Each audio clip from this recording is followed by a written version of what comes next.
Olivia Bailey awoke to the familiar hum of her aging air conditioner rattling in the window. She rubbed her eyes and took a moment to recognize her cramped studio apartment, lit only by the faint glow of dawn.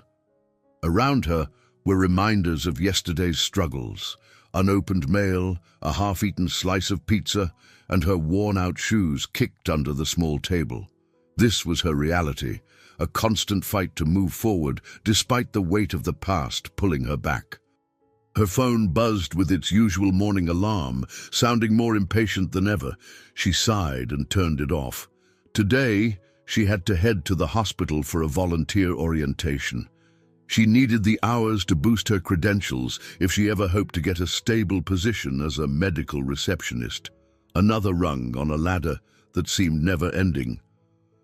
The city traffic greeted Olivia as she squeezed onto a crowded bus.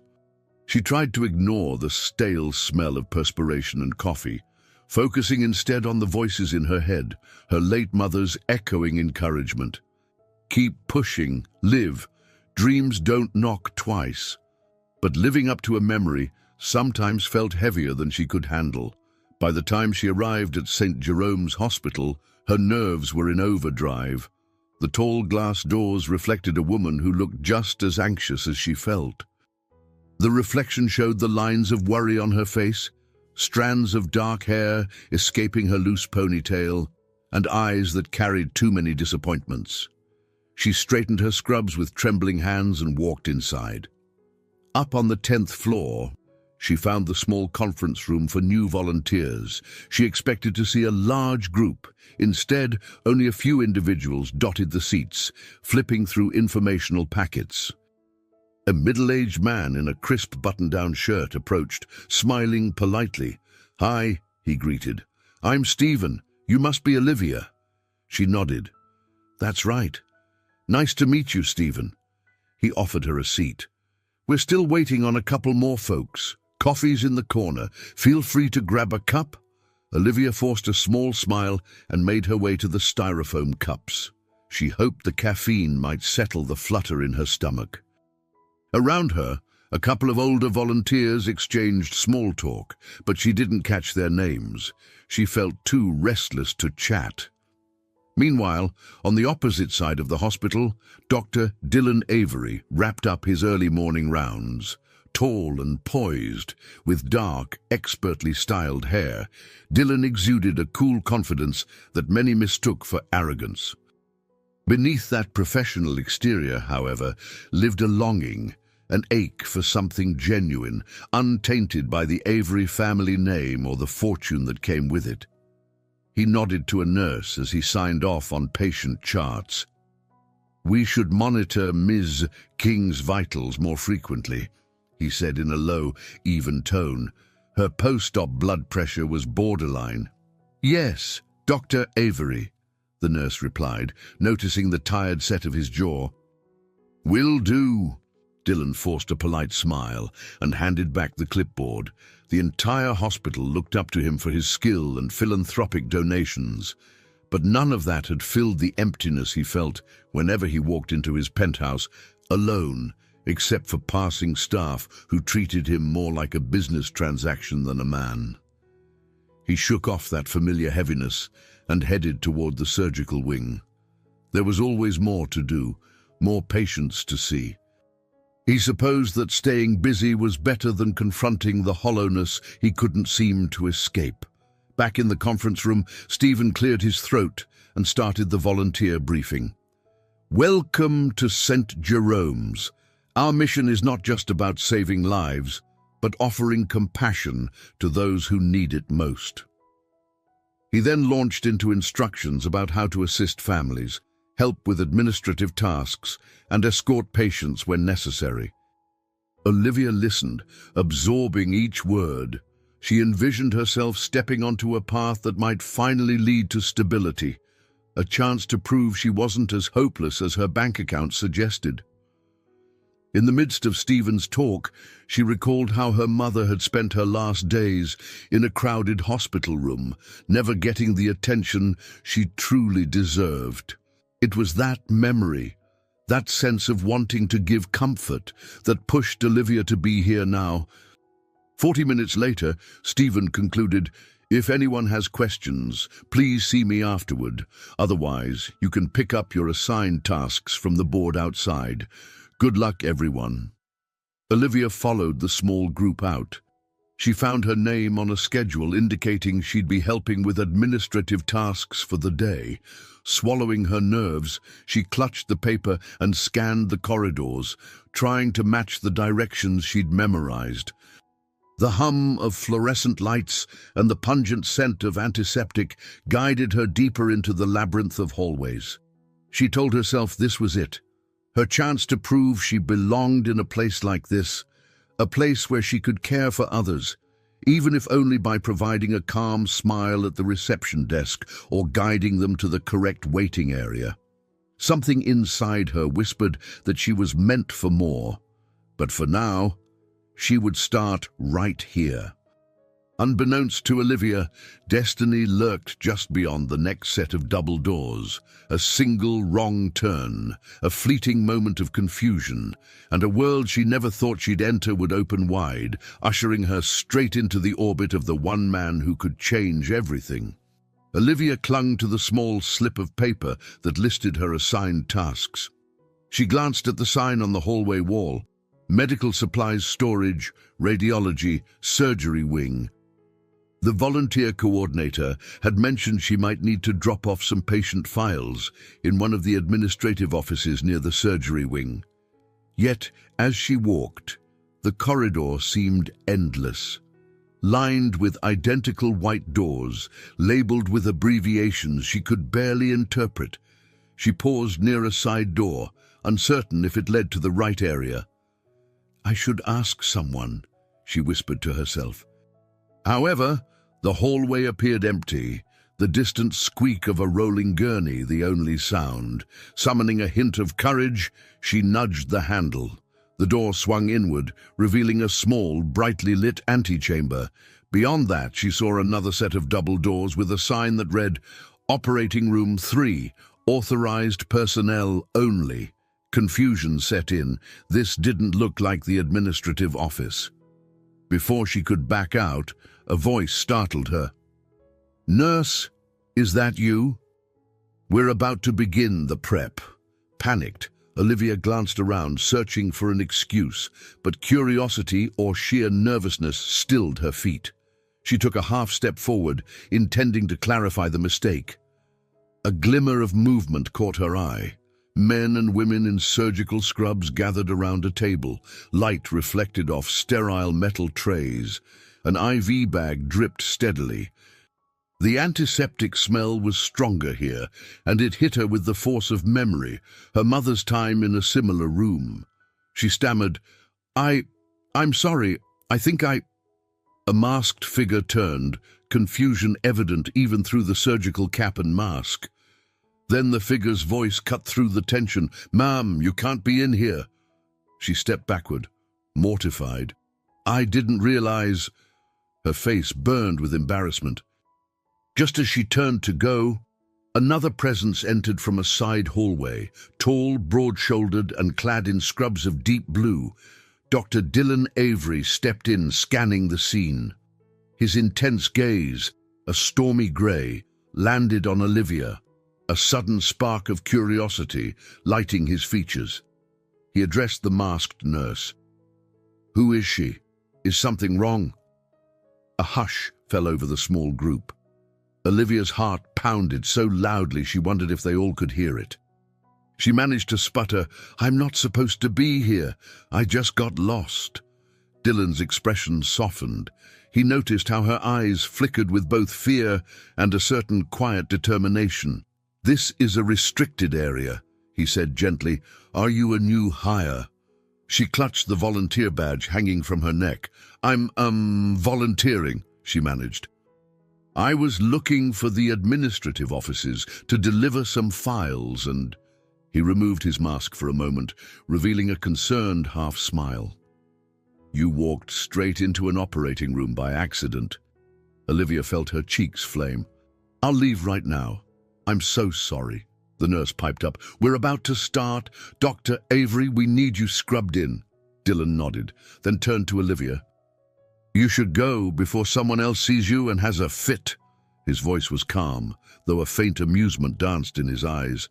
"But please, be careful in these halls. It can get confusing." She nodded hastily. "Thank you. I will." With that, she fled, her breath catching in her throat. Outside in the corridor, she leaned against the wall, pressing a hand to her chest. What a disaster, she thought. She'd intruded on a surgical team, made a fool of herself in front of a doctor who looked like he stepped out of a glossy magazine. She already felt small in this imposing hospital, and now she'd given them reason to doubt her competence. Yet, amid her embarrassment, she couldn't shake the image of Dr. Avery's eyes, cool, assessing, but not unkind. There was an unmistakable curiosity in his gaze, as if he'd seen something in her that he couldn't quite place. Down in the OR, Dylan tried to focus on the surgery at hand, but his mind kept returning to the startled woman who'd stumbled in. He'd seen confusion in her face, but also a spark of something else, a quiet resolve, maybe. And her voice. The mixture of politeness and genuine apology tugged at something in him he hadn't felt in a long time. He brushed off the distraction. He had an operation to perform, and daydreaming about a random volunteer was hardly professional. Nevertheless, later that afternoon, as he walked toward his office, Dylan found himself scanning the hallways. He spotted volunteer badges on a couple of individuals, but not on the woman he'd encountered. "Why am I even looking for her?" he questioned silently, realizing that a single fleeting moment shouldn't captivate him like this. Meanwhile, Olivia hovered by the administrative desk, collecting herself. A friendly receptionist noticed her rattled state. "Are you okay, hun? You look like you just saw a ghost." Olivia forced a laugh. "More like I accidentally joined a surgery. Trust me, not my proudest moment." The receptionist grinned sympathetically.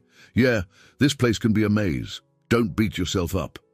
Nodding, Olivia took a deep breath and refocused on her tasks. She'd come here to help, to move forward with her life. One slip-up wouldn't define her. Still, the memory of Dr. Avery's piercing gaze lingered, stirring a feeling she couldn't name, part humiliation, part intrigue. By late afternoon, Olivia's volunteer shift ended, leaving her with a swirl of thoughts. She replayed the moment she'd barged into the operating room. She recalled the intensity in Dr. Avery's eyes, a slight frown that spoke of concern rather than anger. Standing on the sidewalk outside St. Jerome's, she watched the sun dip below the horizon. Her heart pounded with a strange mix of regret and anticipation. She had no idea that, inside the hospital, Dylan stared out his office window, his mind inexplicably fixated on the woman who vanished before he could even ask her name. Olivia spent the bus ride home replaying every detail of her day, as if searching for a clue that would help her understand her own swirling emotions. She told herself she was simply embarrassed for having stumbled into an operating room. Yet in the quiet corners of her mind, she knew there was more to it than that. Those grey eyes, calm under the fluorescent lights, seemed to see right through her. After stepping off the bus, she walked 3 blocks to her worn brick apartment building. The elevator was broken again, another inconvenience in a long list, so she trudged up 4 flights of stairs. Inside her apartment, the flickering light of an old lamp revealed the space's peeling wallpaper. She kicked off her shoes and collapsed on the second-hand couch. She opened her phone to check for messages. A single voicemail from her sister, Leah, played through the speaker. "Liv, you good? You missed Sunday brunch again. Call me, okay?" Olivia sighed, feeling the subtle pang of guilt. She and Leah once shared everything, but time and responsibilities had wedged a distance between them. Instead of returning the call right away, she stared at the dark screen. Her thoughts still circled around a pair of grey eyes that belonged to a man she'd only met for 5 seconds. The next morning found her back at St. Jerome's. Determined to avoid any further misadventures, she arrived early, wearing more comfortable shoes and a renewed sense of caution. The day's assignment was to assist in reception on the 2nd floor, which was close enough to the surgery wing to send a wave of anxiety rippling through her. But she steeled herself, determined to prove she wasn't incompetent. Around 9, she stationed herself behind the reception desk, taking down patient information and directing visitors. An older woman approached, trembling slightly. Olivia's gentle smile broke through the woman's anxious exterior.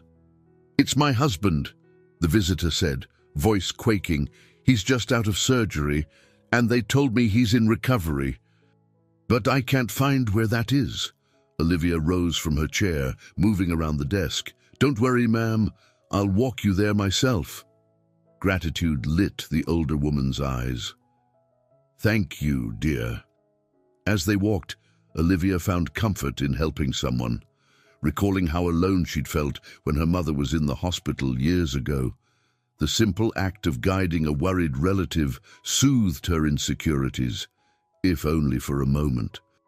They reached the recovery room, and Olivia flagged down a nurse to ensure the woman could see her husband. Just as Olivia turned to leave, a familiar voice caught her off guard. "Volunteering again."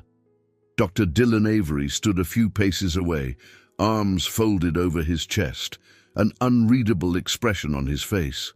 He wore his usual scrubs, the ID badge clipped to his pocket, and that same poised stance that hinted at controlled intensity. Olivia felt a jolt of nerves. She forced a polite nod. "Yes.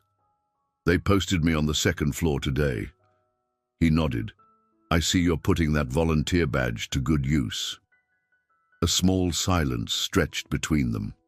She tried to read his demeanor, looking for any trace of judgment about yesterday's mishap, but found none. Instead, she noticed a flicker of curiosity in his gaze. Hesitating, she finally said, "I really am sorry about, yesterday." Dylan exhaled a soft laugh. "Honestly, it made my day more interesting. Don't sweat it." He jerked his chin toward the older woman who was now inside the recovery room. "You're good with people." She shrugged, unsure if it was a compliment or just an observation. "I like helping. It's why I'm here." He glanced at her, something thoughtful dancing in his expression. "You ever consider going to nursing school or something along that track? You seem empathetic." Olivia swallowed, not expecting the question. "I did once. Life got in the way." Dylan was about to speak again, but a resident poked her head out from behind a partition. "Dr. Avery, they need you in consultation room B." He gave Olivia a final nod before hurrying off. She lingered in the hallway, heart racing, as if she'd just finished a sprint. His questions stirred old dreams she'd buried under layers of disappointment. That evening, after her shift, Olivia reached out to Leah. They arranged to meet in a cozy cafe not far from the hospital. It had been months since they'd sat down face to face, and Olivia felt both relief and apprehension as she slid into a small booth across from her younger sister. Leah sipped her coffee. "You look tired, Liv." Olivia fiddled with her napkin. "Busy day at the hospital. Volunteering." "Volunteering?" Leah raised an eyebrow. "I thought you were done with hospitals after, Mom." "Me too," Olivia said quietly, "but I need the experience. Maybe to open doors for a better job. Something about being there despite the smell of disinfectant feels right." Leah's expression softened. "I'm happy you're doing something that helps people. That suits you." They talked a while about family news and Leah's job at a real estate agency. But Olivia hesitated to mention Dylan, or the moment she stumbled into the operating room. Some part of her wanted to keep that bizarre, electric moment to herself, like a secret that was still unfolding. When Leah asked if she was dating anyone, Olivia shook her head. "I've got enough on my plate." She wasn't lying, nor was she ready to admit the strange churn of emotion she felt whenever she recalled Dr. Avery's calm, steady tone, or the way his presence seemed to fill a room. Later that night, as she lay in bed, she caught herself imagining various scenarios. What if she ran into him again? Would he ask about her ambitions? Would he see through her insecurities? Perhaps it was foolish, given her world was light years away from his, but the whisper of possibility lodged itself in her heart. Maybe, just maybe, their paths were meant to cross for more than one accidental hallway encounter. Morning broke over Manhattan with a dull haze, and Dylan Avery pulled on a crisp dress shirt for a meeting with the hospital board. Though primarily a surgeon, he was also an Avery, a name tied to a vast fortune and a seat on multiple philanthropic boards. His father, Howard Avery, had made sure Dylan would never forget his responsibilities to the family legacy. At St. Jerome's, the boardroom overlooked the bustling city. The glass walls offered a panoramic view, but it felt more like a cage to Dylan. He nodded politely as administrators discussed financial matters, expansions, and possible charity programs. He contributed comments about patient care, but his mind drifted to a simpler interaction. A volunteer guiding an elderly woman to the recovery room, her expression earnest and kind. Just as the meeting wrapped, Howard Avery stepped in, exuding the regal presence that made him both respected and feared. "Dylan," he intoned in a voice accustomed to commanding attention, "I trust everything is under control here." Dylan forced a polite smile. "The hospital's doing fine, Dad." Howard's gaze swept over the room and then returned to Dylan. "Good. I'd like a word in private." Once alone, Howard took a measured breath. "The Avery Foundation has a gala coming up. I want you front and center, reminding everyone where our family stands."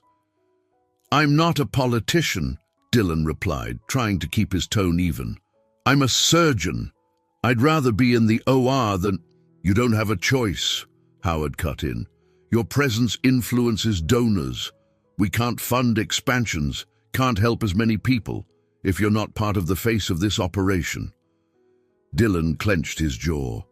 He knew fighting was useless. "I'll be there." Howard nodded, satisfied. "We'll finalize details soon. Don't forget your role, Dylan." And with that, he strode out, leaving behind the faint echo of footsteps that always made Dylan feel like he was a teenager again, overshadowed by his father's dominance.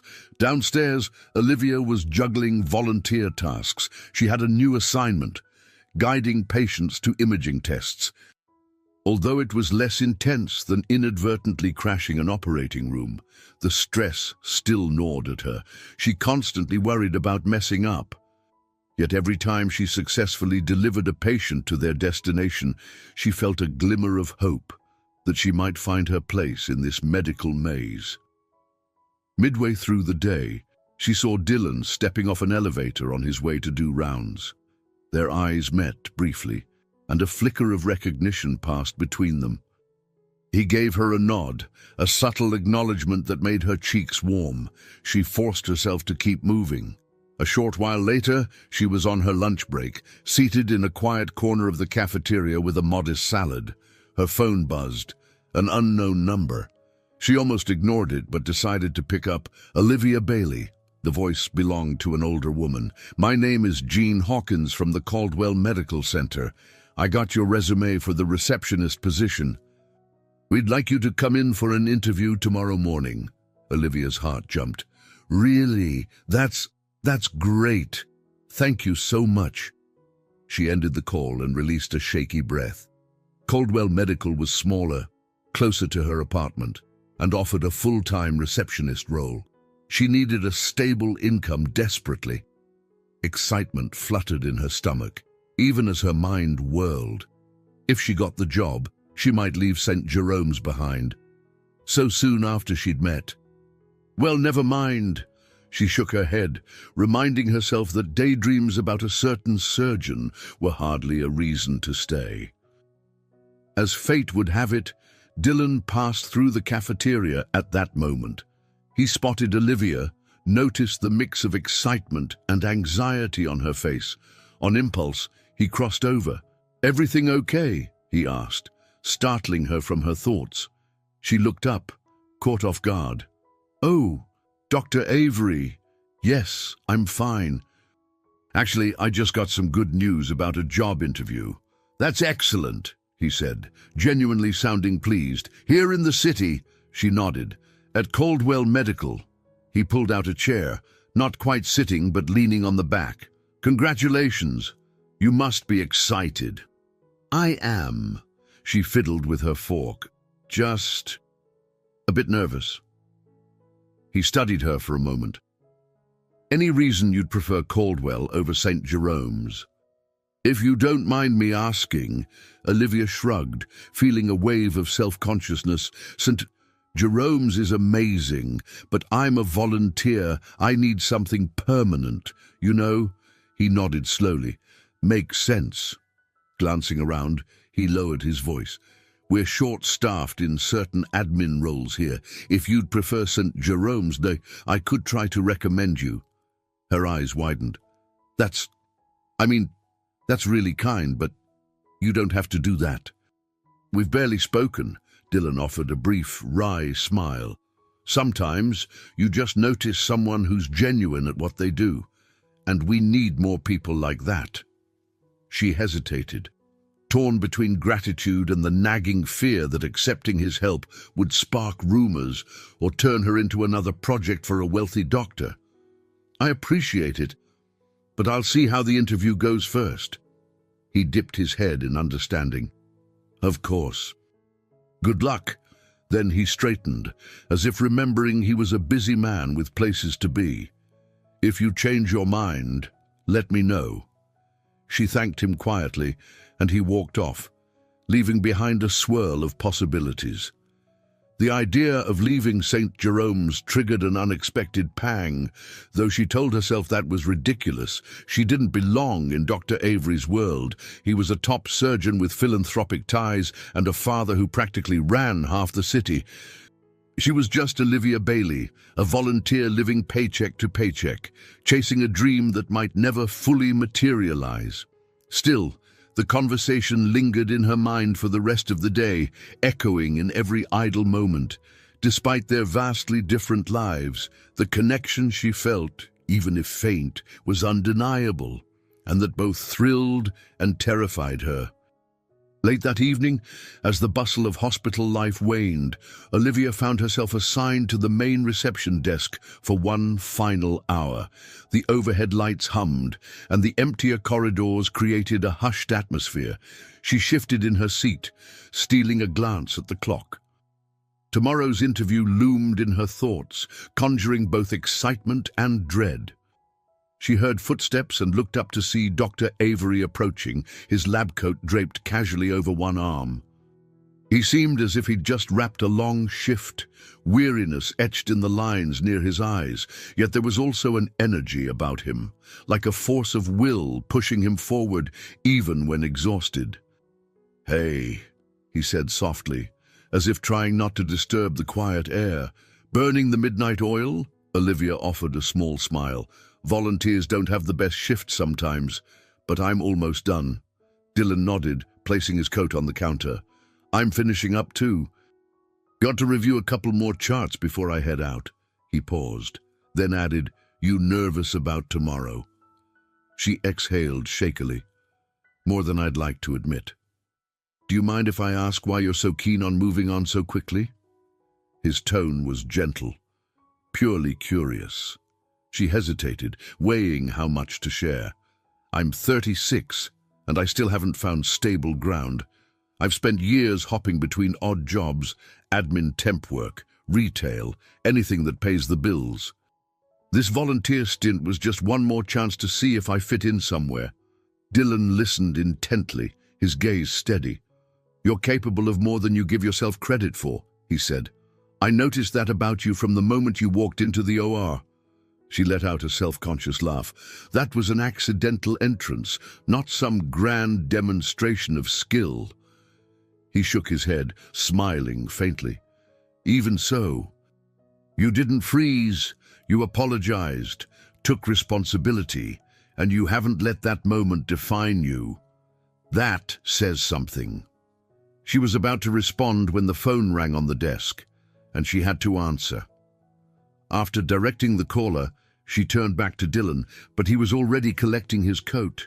An odd silence settled, a pause laden with unspoken possibilities. "Good luck tomorrow," he murmured. "Whichever path you take." Before she could thank him, he turned and headed down the hallway, footsteps echoing until they disappeared. She sat there, heart thrumming, wishing she had more time to ask him about his life, his family, why he seemed so genuinely interested in her future. The next morning, a pale sun fought through low-hanging clouds as Olivia stood outside Caldwell Medical Center. Anxiety twisted her stomach, but she inhaled deeply and marched inside. The interview itself was straightforward. Typical questions about her administrative experience, her ability to handle patient interactions, her reliability. She stumbled a bit when asked about her greatest strengths, but overall, she felt she hadn't done too badly. By noon, the interview was over and she was back on the sidewalk, staring at passing cabs. A voice in her head said, "You can do this. You have to believe." Yet another voice whispered doubts, reminding her of every disappointment that led her here. She returned to her apartment, changed out of her interview clothes, and caught the bus to St. Jerome's for her afternoon volunteer shift. Her chest tightened as she stepped through the familiar glass doors. If Caldwell hired her, today could be one of her last times here. Once again, she found herself assigned to various errands around the hospital, from delivering documents to the lab to guiding a lost patient to the cardiology wing.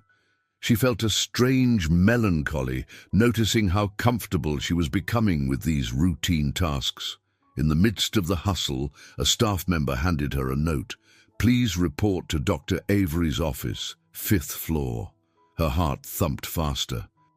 She hadn't even known Dylan had a personal office on the 5th floor. She'd assumed he only used the doctor's lounge and the surgical staff offices. Clutching the note, she took the elevator, stepping out into a quieter corridor lined with a few private offices for senior physicians. Outside the door, labeled Dr. Dylan Avery, surgical lead. She paused, then knocked. His voice, warm yet firm, bid her enter. She eased the door open, curiosity piqued. Dylan stood behind a simple desk, cluttered with medical journals and patient files. His expression softened when he saw her. "Hey, close the door, please." She did, carefully. "Is something wrong?" He leaned against the desk's edge. "Not at all. I heard you had your interview this morning. How'd it go?" Surprised, she answered honestly. "It went okay, I think. They'll let me know in a few days." He inclined his head. "Good." A quiet moment hung between them before he continued. "I spoke with administration here. There's an opening for an administrative assistant position in the outpatient department. It's entry level, but it comes with benefits and a chance to grow." Her breath caught. "But why would they consider me? I'm just a volunteer with no formal medical training." "You've shown dedication, empathy, and a willingness to learn," he said, eyes unwavering. "I gave my personal recommendation. You'd need to go through a standard hiring process, of course, but it's yours to apply for if you want." Olivia's mind spun. This offer was unexpected, possibly life-altering. She wanted to say yes immediately, but something made her pause. Images of Howard Avery, the board, the wealthy donors. Was she stepping into a world that would swallow her whole? Or was she letting fear hold her back from a real chance? She swallowed. I appreciate it, really. I just need time to think." He nodded, his gaze understanding. "Take the time you need, but don't sell yourself short." She thanked him, her voice trembling slightly with gratitude and uncertainty. Stepping out into the hallway, she felt as though she stood at a crossroads with two potential futures, one at Caldwell, one at St. Jerome's, each carrying its own weight of risk and promise. A surge of anticipation swelled in her chest, as though her life was finally on the brink of change. Little did she know, she was also standing at the edge of something far more complicated, an entanglement of feelings and destinies that had already begun weaving them both into the same tapestry. Olivia woke before dawn, her heart hammering with anticipation. She had tossed and turned all night, wrestling with the idea of leaving St. Jerome's for Caldwell Medical or seizing the position Dylan had arranged. Her apartment felt stifling, boxes of old memories stacked in corners, the faint smell of coffee lingering from yesterday's stale brew. She needed fresh air, so she pulled on a light jacket and ventured outside. The early morning streets were quiet, a few stray cars humming by. In the cool light, she found her thoughts drifting to Dr. Avery, how he'd quietly vouched for her, how he'd seen something worthwhile in her amidst all her self-doubt. The fact that he was a wealthy heir with a father hovering like a storm cloud didn't change the genuine warmth he'd shown. By the time she arrived at the hospital for her volunteer shift, the corridors were already starting to buzz. She had no official tasks scheduled for the first hour, so she decided to check in with the outpatient department. A part of her wanted to see if the administrative position Dylan mentioned was truly real. Another part simply missed the sense of purpose she felt here. In the outpatient admin office, she approached a petite woman wearing bright red glasses. The woman introduced herself as Grace, the department coordinator. She greeted Olivia warmly, handing her some forms. "You must be Olivia Bailey, doctor. Avery mentioned you might be interested in applying." Olivia felt a jolt of surprise at how swiftly Dylan had acted. "Yes, ma'am. I'm here just to ask a few questions about the position." Grace explained the details: starting wage, benefits, responsibilities. It wasn't glamorous, but it offered stability and a potential career path, something Olivia had dreamed about for years. She listened intently, torn between excitement and lingering hesitation. When Grace finished, she added, "We'd be lucky to have you. Dr. Avery spoke very highly of your empathy and composure. That's rare." Heat rose in Olivia's cheeks. I appreciate that. I just want to be sure I'm the right fit." "Well," Grace said with a grin, "I think you'd know better than anyone what you're ready for." Olivia left the office with a handful of paperwork and a heart thrumming with possibility. She bumped straight into Dylan in the hallway. He seemed a little out of breath, as if he'd rushed from somewhere important. He offered a quick smile. "Hey, are those the forms for the position?" She nodded, holding them up. "Yeah. Grace was super helpful. I'm thinking about it." His gaze flickered with relief. "Good. I'm glad. Let me know if there's anything else you need." Before she could say more, he glanced at his watch, excused himself, and hurried off toward the elevators. Even in that brief moment, Olivia noted the tension in his eyes, a strain that hinted at more than mere hospital duties.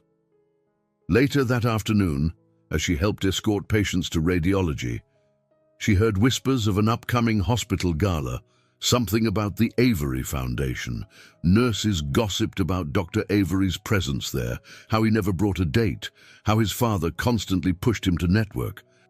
Olivia listened from the sidelines, quietly absorbing a world that felt both alien and intriguing. Just before she clocked out, she ran into Stephen, the volunteer coordinator who'd first greeted her. He gave a friendly wave. "I hear you might be leaving us," he said gently. "You know we'll miss you, right?" Olivia tried to hide her conflicted feelings. "I haven't decided yet, but I've been offered a real opportunity here." I'm just worried I might disappoint Caldwell Medical if I bail on them after interviewing. Stephen placed a supportive hand on her shoulder. You have to do what's best for your future, and sometimes it means following the path that scares you least, or maybe the one that inspires you most. That evening, on her bus ride home, Olivia let her mind wander. The city lights flickered outside the bus window, a blur of movement and life. She thought about how different her world was from Dylan's. A small voice inside her insisted that she was only an obligation to him, perhaps a fleeting interest or a philanthropic gesture. But then she remembered the sincerity in his eyes and how he'd never once treated her like a charity case. Back at her apartment, she prepared a simple dinner of microwaved pasta. Halfway through, her phone rang. It was Leah. With a sigh of relief at having a distraction, she answered. "Liv, how are you?" Leah's voice was warm. Olivia sank onto the couch. A bit overwhelmed. "I got 2 job possibilities now, thanks to this volunteer gig." She explained the situation, including Dr. Avery's personal recommendation. Leah was silent for a moment before she responded. "And how do you feel about this doctor? Is there, I don't know, something more going on?" Olivia hesitated, not sure how to put it into words. "I don't know. He's different. Kind in a quiet way, but he's also got his own issues. A father who expects him to be this perfect public figure." Leah let out a soft chuckle. "Sounds complicated. Just be careful, okay? If it's too good to be true, maybe it is. And remember, you're worth more than you realize." After hanging up, Olivia sat in the dimly lit apartment, the hum of the refrigerator the only companion to her thoughts. Was she reading too much into Dylan's interest? Or was there a genuine spark between them, one that could break the barriers of class, status, and her own insecurities? She glanced at the stack of forms from St. Jerome's. One signature, and she could lock in a chance to build a real career. A chance that might keep her closer to a man who made her heart flutter, though she wouldn't admit it outright. But am I ready for this? She wondered, turning the pages with trembling hands. She had no answers yet, only the quiet thrill of a decision that might alter the course of both her life and her heart. Dylan stood in the glass-walled conference room, arms folded, listening as a senior colleague detailed upcoming surgeries and staff assignments. Beyond the windows, the hospital soared with activity, its maze of corridors and rooms teeming with life. Usually, he thrived in this environment, focused, skillful, ready for anything. But today, he couldn't stop his thoughts from drifting to Olivia. Had she signed the forms, chosen Caldwell? He reminded himself he had no right to demand an answer, especially when he wasn't even sure what he truly wanted from her beyond an inexplicable pull. After the briefing, he stepped out, only to be confronted by Howard Avery, who seemed to materialize from nowhere. His father's imposing figure and tailored suit commanded the hallway. "Son," Howard said in his deep timbre, "we have a problem with the donors for the gala. One of the corporate sponsors wants you to address them personally at the event." Dylan suppressed a sigh. "I'll be there. I already agreed." Howard's stern gaze hardened. "You'll not just be there. You'll engage, charm, and secure their ongoing support. And I strongly suggest you bring a suitable date. Appearances matter, Dylan." His father's words carried the weight of a lifetime of expectations. Dylan's jaw tightened. "I'm not dragging someone into that circus just for show." Howard waved a dismissive hand. "This is how the world works, especially for an Avery. You'd best remember that." With that, the older man turned and strode off, leaving Dylan wrestling with a familiar knot of frustration. In the meantime, Olivia was on her lunch break, sitting in the small staff lounge. She was reading the outpatient admin job description again, her heart still torn. The door opened, and a petite nurse with short blonde hair, Marianne, according to her name badge, stepped in. She offered Olivia a polite smile and a wave before rummaging in the fridge for her lunch. Olivia tried to be friendly. "Hey, Marianne, slow day." Marianne laughed softly. "Never at St. Jerome's." "But I can dream." She eyed the papers in Olivia's hand. "Job application." "Yeah," Olivia admitted. "I'm a volunteer, but Dr. Avery recommended me for this." Marianne's brows shot up. "That's impressive. Dylan doesn't usually take such direct interest in administrative staffing." She paused, perhaps realizing how personal that sounded. "I just mean he's usually too buried in surgery schedules and philanthropic events." Olivia fiddled with the corner of the forms. "So, he's always that busy?" "Busy and guarded," Marianne replied, choosing her words carefully. "He's a wonderful surgeon, but everything else, his family, the Avery empire, keeps him on edge." She shrugged. "I think he's lonely, if you ask me, though he'd never admit it." Olivia felt a jolt of empathy she couldn't quite explain. "I suppose it's not easy balancing a career like his with all those pressures." Marianne gave her a knowing look. "No, it isn't." Then, with a friendly nod, she left the lounge, leaving Olivia more aware than ever of the complicated world Dylan occupied. When Olivia returned to her volunteer station, she found a small envelope waiting for her with her name on it. Inside was an invitation to the Avery Foundation Gala, neatly printed, with a handwritten note from Dylan. "In case you'd like to attend, no pressure, just an open door." Her heart pounded. Why would he invite her to such an exclusive event? She wasn't part of the usual crowd that frequented galas. She could imagine the rich and powerful swirling around in elegant gowns, while she'd be the odd one out. Yet a spark of curiosity and excitement welled up inside her. Was this an invitation for her to see him outside the hospital's rigid hierarchy, or a gesture of gratitude for her volunteer work? That evening, she caught Dylan in the hallway, determined to clarify. "Dr. Avery," she called softly, stepping toward him. He stopped, checking that no one was within earshot. "Please, just call me Dylan," he said with a half smile. He nodded toward the envelope in her hand. "I guess you got my note." Olivia held it up. I'm not sure what to say. This is, well, fancy. Are you sure it's meant for me?" He exhaled quietly. "I understand if it's not your scene. But I want you to see more of what this hospital is about, beyond the corridors and the volunteer station. The gala raises essential funds, so you'd be there as part of the team. Or," he added gently, "you could just come as yourself, no expectations." She swallowed hard. "I'm not exactly gala material." A flicker of something, maybe disappointment, crossed his face. "Neither am I," he admitted in a lower tone. "But apparently we both have to fake it at times." Olivia felt her pulse quicken. "I'll think about it."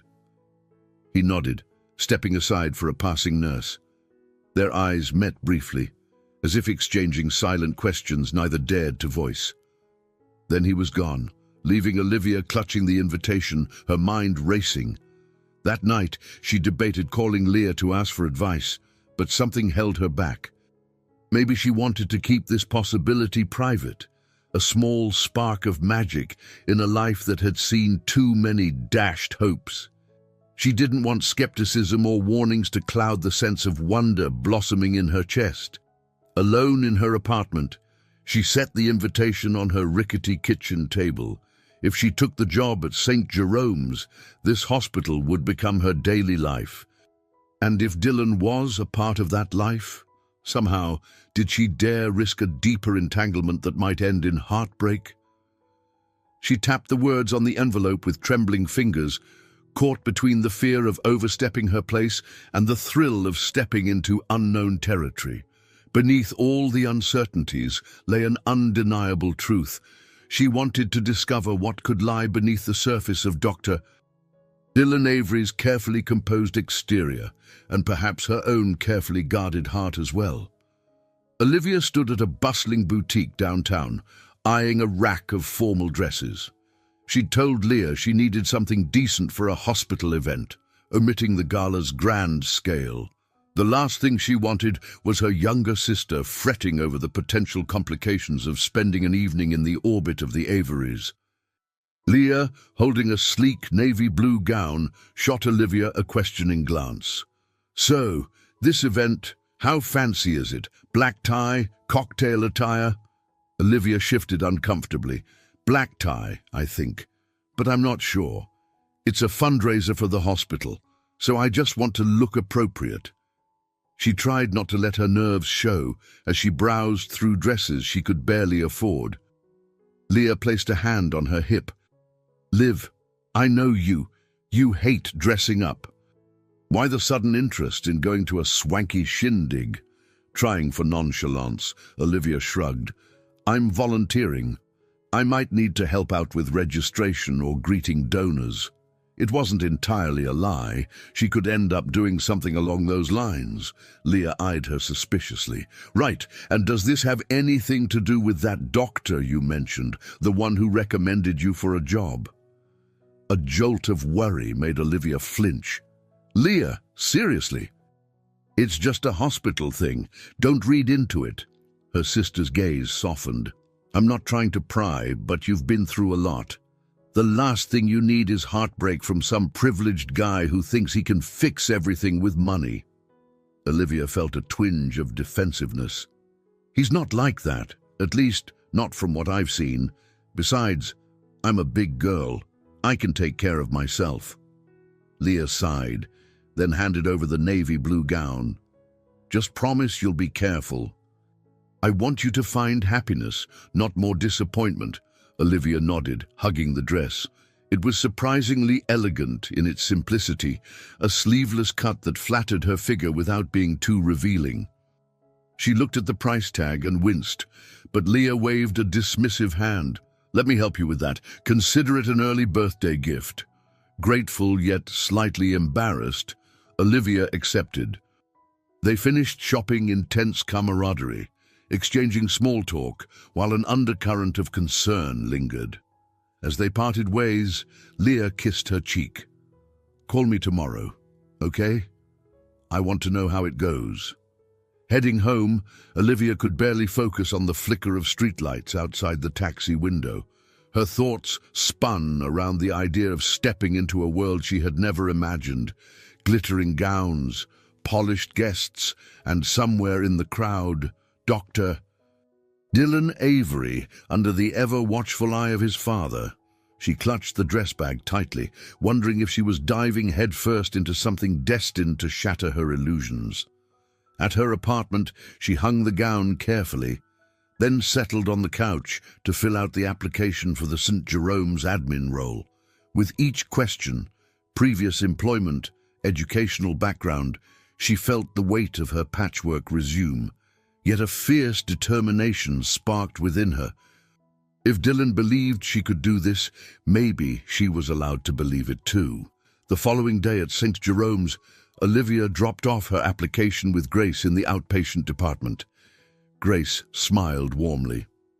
"We'll process this quickly, and HR might call you for an official interview soon."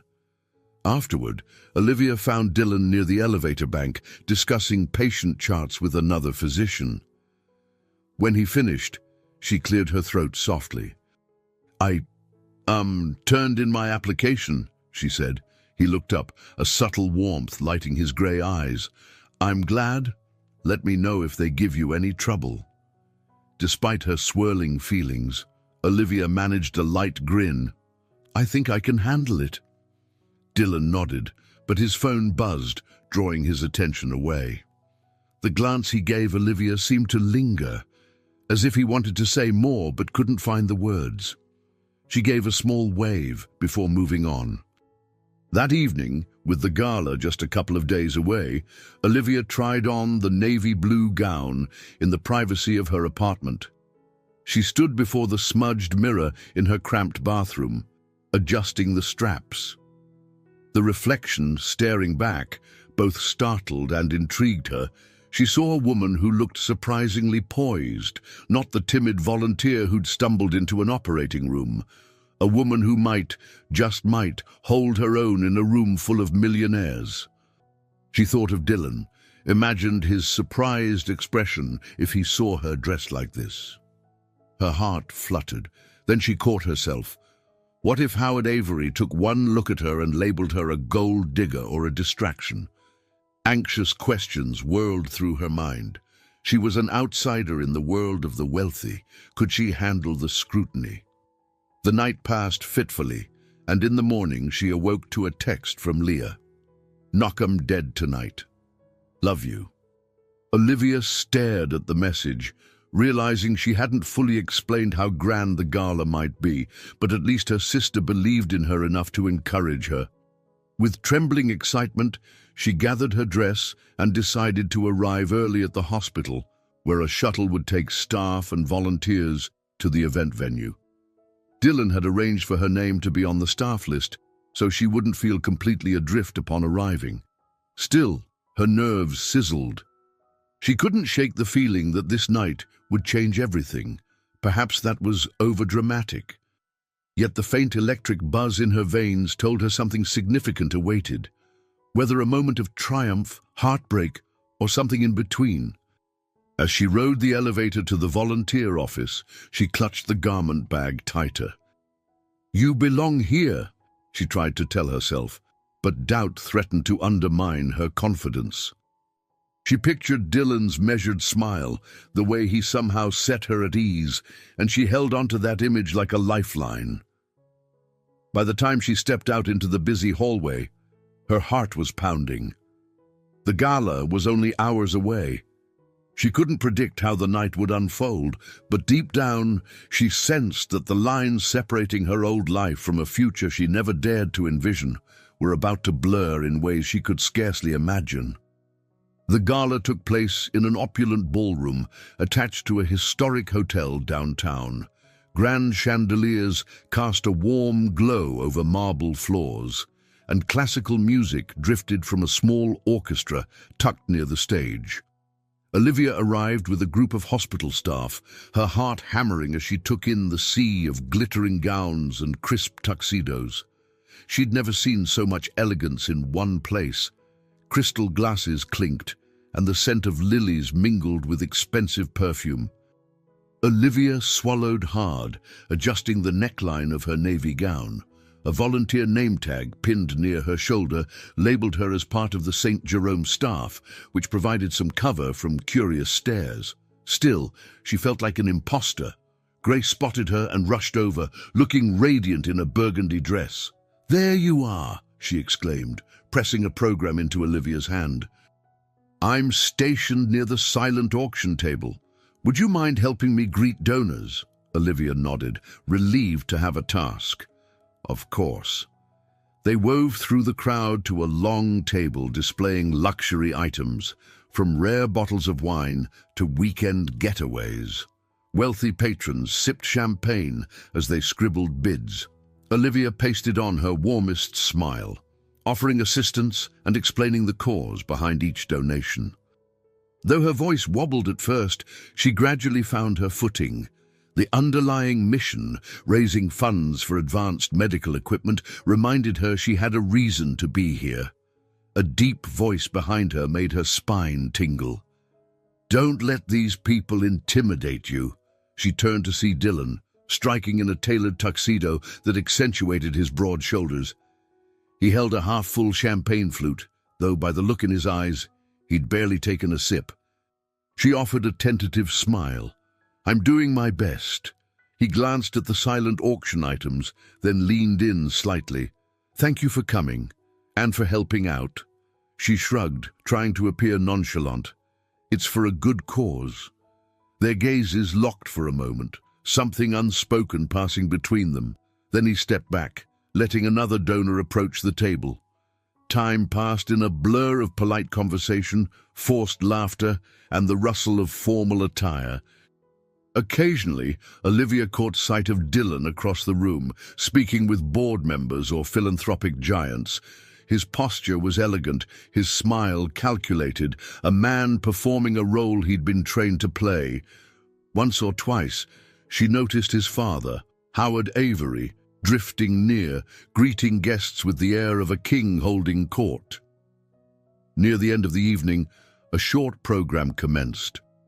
A spotlight focused on the stage, where Howard took the microphone, addressing the crowd with practiced charisma. "Welcome, esteemed guests, to the Avery Foundation Gala. Your generosity tonight will help St. Jerome's Hospital continue its mission of saving lives and shaping the future of healthcare in our community," he introduced Dylan. Praising his surgical feats and philanthropic contributions, Dylan ascended the stage, visibly tense but maintaining composure. "Thank you," he said into the microphone, scanning the crowd as if searching for something, someone. Olivia felt a shiver when his gaze briefly landed on her. She gave a small nod of encouragement. Dylan spoke about the hospital's need for state-of-the-art surgical equipment, about how every donation tonight mattered to improving patient outcomes. He thanked the donors, the volunteers, the staff. Though his words were polished, there was genuine passion behind them, an authenticity that made him stand out from the typical corporate spiel. As the applause died down, Howard took the mic again, concluding the presentation and urging everyone to mingle. People returned to chatting and dancing. The orchestra struck up a waltz. Olivia exhaled, realizing she'd been holding her breath through Dylan's entire speech. Moments later, Dylan approached her at the edge of the dance floor. He set down his champagne flute, a flicker of vulnerability in his eyes. "Thank you for being here," he said quietly, taking in her elegant attire. "You look amazing." She felt heat crawl into her cheeks. That means a lot, coming from someone who's basically the star of the night. He gave a rueful laugh. "You mean the puppet of the night. But it's almost over." Then, as the orchestra slid into a softer melody, he cleared his throat. "Would you like to dance? Just for a minute?" A flurry of nerves hit her. She glanced around at the polished couples gliding across the floor. "I'm not exactly a ballroom dancer," she confessed. "Neither am I," he admitted.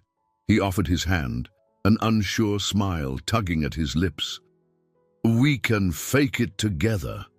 She hesitated only a second before placing her hand in his, allowing him to guide her onto the dance floor. The music washed over them, and for a brief moment, the world around them faded. They moved carefully, occasionally stumbling. She stifled a laugh when she stepped on his foot, and he grinned, unbothered. Then, as if the air around them had shifted, the light mood slipped into something more charged. She felt his heartbeat through the hand resting at her waist. Her gaze locked with his, and it was as though every fleeting moment they'd shared now coalesced into something undeniably real. But the moment ended as quickly as it began. A camera flashed nearby, capturing the attention of guests. Howard Avery's voice boomed across the room. "Dylan, come greet the mayor's table." Dylan tensed, pulling away gently. "I'm sorry," he murmured, regret lining his voice. He squeezed her hand once before breaking away and striding toward his father, who wore a faint look of disapproval. Left standing on the dance floor, Olivia felt adrenaline surge through her veins. For that one dance, she'd forgotten about social barriers and her own insecurities. In that single sweep of music, everything else had disappeared, except the feeling that she was falling, inescapably, for a man whose life might be too big for her to fit into.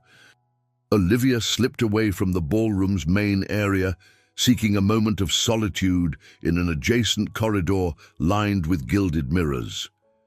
Her pulse was still racing from the dance, the press of Dylan's hand on her waist lingering like an echo. She struggled to gather her composure, to remind herself that this was just a fleeting moment in a world she didn't belong to. Footsteps approached, She turned, expecting Dylan, but found herself face to face with Howard Avery. The air seemed to thicken under his sharp gaze. He assessed her from head to toe, a polite yet severe expression forming on his face.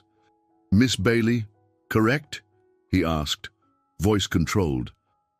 "I've seen you around the hospital." She nodded, throat tight. "Yes, sir." He pursed his lips, stepping closer. He was taller than she realized, and his presence felt imposing. "My son speaks highly of you. Says you're a capable volunteer, possibly joining the staff." She swallowed. "That's the plan, if I'm offered the position."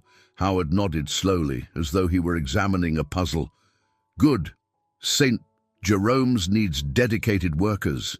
Then his tone cooled. "I appreciate your commitment to our hospital, but I suggest you be mindful of boundaries. My son is a public figure, essential to our family's reputation. I trust you understand the importance of maintaining a professional distance." Her pulse hammered.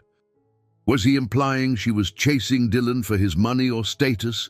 She forced herself to stand straighter. "I don't want anything from Dr. Avery except the chance to contribute to the hospital."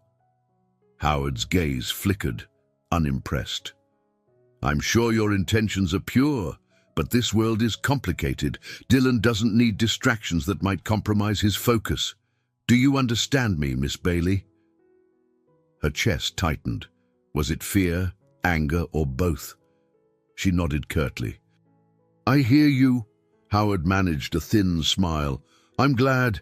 Enjoy the rest of your evening." He stepped past her without another word, leaving her rooted to the spot, heart pounding in indignation and shame. After a moment, she forced herself to rejoin the main hall. The gala was winding down, guests beginning to depart. Dylan, who'd been cornered by a group of donors, spotted her across the room. She gave him a quick, apologetic smile, not wanting to approach, while Howard's warning echoed in her ears. Instead, she helped Grace pack up the auction items and gather donation forms. By the time they finished, Dylan was nowhere in sight. Olivia left with the volunteer shuttle, her thoughts a tumult of confusion. Part of her burned with resentment at Howard's audacity. Another part wondered if he was right. Maybe she was stepping into deep waters. Did Dylan's life have room for her? She couldn't deny the attraction between them, but she also couldn't deny how easily she might get hurt. She arrived home well past midnight, exhaustion weighing heavy. Kicking off her heels, she let the events replay in her mind, the swirl of violins, the flash of cameras, Dylan's hand in hers, Howard's stern words. At last, she collapsed onto her bed, her dress still on, eyes drifting shut to the memory of that one magical dance. Early the next morning, her phone blared. She fumbled to answer, her voice groggy. "Hello? Hi, Olivia. This is Grace," came the bright voice on the other end. "Great news. HR reviewed your file. They want to schedule an official interview for the administrative position next week." Olivia sat up, heart leaping. "That's wonderful. Thank you so much." She scribbled down the interview details on a notepad. After the call ended, she sank against the pillows, a surge of relief mingling with residual anxiety. Despite Howard's warning, this job was hers to lose. She decided she wouldn't let anyone's disapproval block her from pursuing a future she wanted. Later that morning, she headed to St. Jerome's for a short volunteer shift. The hospital halls felt almost comforting now, their bustle and beeping machines a familiar soundtrack. As she passed the front desk, one of the secretaries waved her over. "Dr. Avery wanted me to let you know he's in the West Wing Lounge if you have a second." Hesitant but curious, Olivia made her way there. She found Dylan perched on a small sofa, looking pensive. He stood as she entered.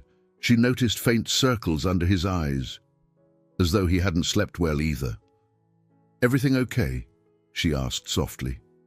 He exhaled, running a hand through his hair. "I owe you an apology. My father, he can be direct." And I suspect he spoke to you last night. I saw the way you left, and yeah, I'm sorry. Her heart twisted, a swirl of frustration and empathy. You don't need to apologize. It's not your fault. Dylan's jaw tensed. I disagree. He has no right to interfere like that. His gray eyes flicked to hers. You looked worried when you left. I don't want him scaring you off. Olivia took a slow breath. He thinks I'm some kind of distraction, but I told him I'm just here for the job. This hospital matters to me. I won't quit because he thinks I don't belong. A moment of silence passed, a charged current flowing between them. Then Dylan murmured, I'm glad you're staying. She offered a half smile. Me too. He reached for her hand, hesitated, then let it drop. I want you to know, I'm not letting him dictate my life anymore. That includes who I talk to, He paused, voice faltering. Anyway, I just wanted to say that. Warmth fluttered in Olivia's chest, but she couldn't ignore reality. Your father isn't just your father, Dylan. He's also a man with a lot of power. I don't want to make your life any harder. He managed a rueful laugh. It's already complicated, trust me. And I think my life might be easier if I let myself have normal conversations, genuine connections. He glanced at her, vulnerability flashing across his features, even if it means pushing back on him. Olivia nodded, heart pounding. An unspoken agreement seemed to settle between them. To keep talking, keep discovering. There was no promise of a smooth path, only the shared spark that neither could deny. As she turned to leave, a fragile hope lit within her, battling against the formidable shadow cast by Howard Avery. Little did she know, storms were brewing on the horizon. Forces beyond her control would soon test her resilience, and Dylan's resolve, far more than either of them could imagine. Olivia arrived at St. Jerome's early, her stomach already twisted in knots. Today was the interview for the administrative position. She'd managed only a few hours of sleep, replaying Howard's unsettling warning in her mind alongside Dylan's gentle reassurance. The hospital hallways hummed with morning energy, staff rushing in scrubs, visitors clutching coffees. She headed for HR, mentally rehearsing answers to the typical questions. In a small, glass-walled office, she met with a panel of three: Grace, a representative from Human Resources, and the head of Outpatient Administration. They asked about her past work history, her organizational skills, her ability to handle difficult patients or family members. Though nerves fluttered in her chest, she answered thoughtfully, determined to show her potential. When the interview ended, Grace walked her out. We'll be in touch by the end of the week, Grace said with a supportive smile. I'm rooting for you. Exhaling a shaky breath, Olivia watched Grace return to the office. This job was a chance to prove she wasn't a wanderer, that she could plant roots and build a future, maybe even a future that included a certain surgeon. She headed up 2 floors to continue her volunteer shift, passing the double doors of the surgical wing. The memory of stumbling into the OR all those weeks ago tugged at her. With a small smile, she recalled Dylan's bemused expression as she'd apologized profusely. A wrong turn that changed my life, she thought, half in awe of how far they'd come. Her phone buzzed, startling her from the reverie. It was Leah, texting, "How'd the interview go?" "Call me if you can." Olivia sent a quick reply. "Went okay," fingers crossed, and stuffed the phone into her pocket. She would call later. For now, she needed to keep her head in the game. That afternoon, she saw Dylan emerging from a meeting room with a handful of doctors. He spotted her instantly, excused himself, and walked over. "Hey, how'd it go?" She swallowed a grin. "I think it went fine. I won't know until the end of the week, though." Relief shone in his eyes. "I'm confident you'll get it. They'd be foolish not to hire you." He paused, lowering his voice. "Dinner tonight? Just to celebrate or commiserate?" Depending on how you feel. Olivia hesitated. Part of her yearned to say yes, but Howard's stern face flashed in her memory, the warning that Dylan's focus shouldn't be compromised. Still, she couldn't ignore her own heart. "I'd like that," she said softly, "but somewhere low-key, maybe." He smiled. "Absolutely. I know a small Italian place. No fancy dress code required." She found herself smiling back. "Text me the address, and I'll meet you there."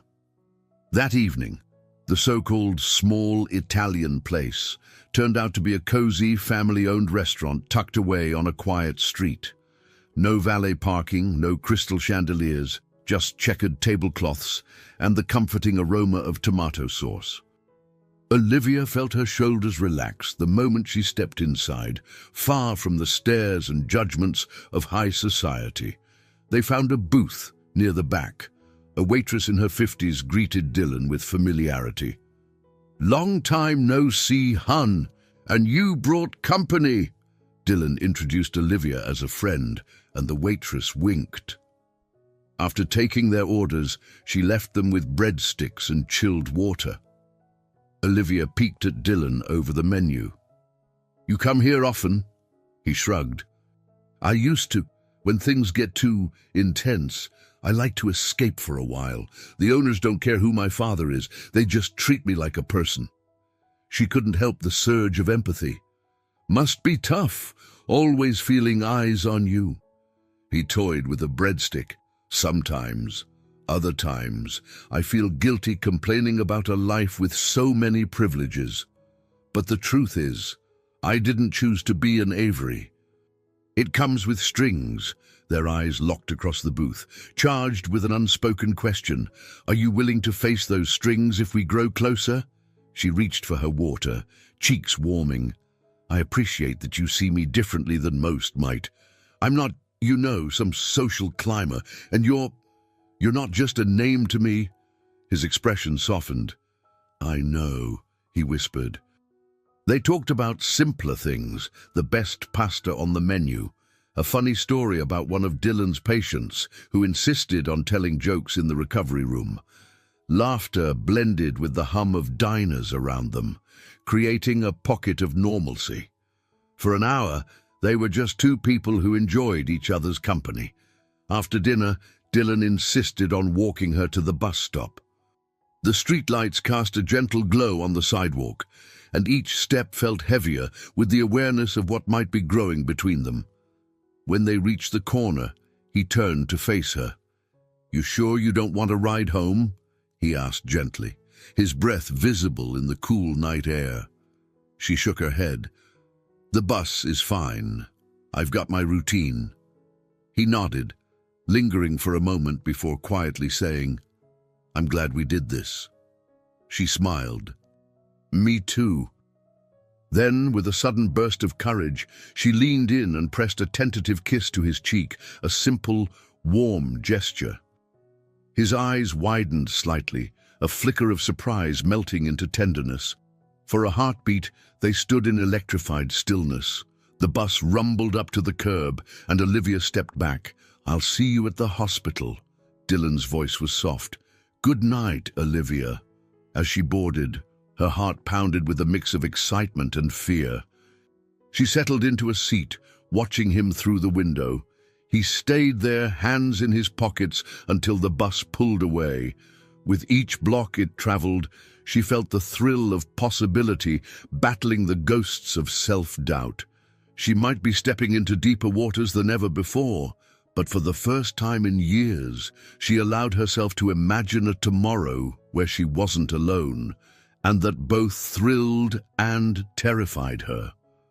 The next few days at St. Jerome's flew by in a flurry of tasks and emotional undercurrents. Olivia balanced her volunteer hours with anxiously waiting for HR's decision. Each time her phone rang, she practically jumped. But they still needed more time, or so Grace said. Dylan, on the other hand, seemed more energized than ever. Their coffee break chats grew longer, filled with stories about patients, casual jokes, and sparks of chemistry neither could deny. Though they hadn't openly labeled what was happening between them, it felt like something precariously close to dating. Then, just when it seemed they might find a rhythm, a ripple of chaos rocked the hospital. One afternoon, a local news outlet published an article highlighting alleged financial mismanagement within the Avery Foundation. Though the piece was sparse on details, it hinted at the possibility of irregularities in how donations were allocated.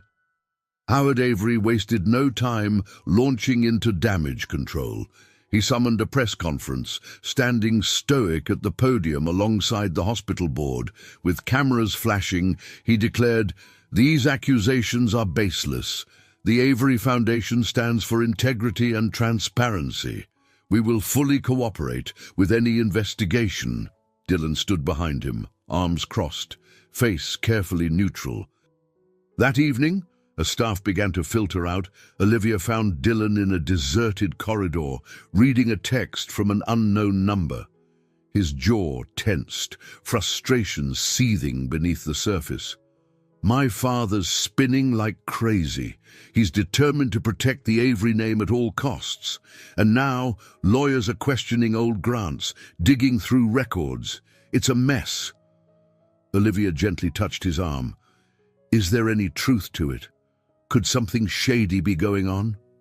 Dylan shook his head. "Not that I know of, but I'm not the one managing the money. That's my father's domain.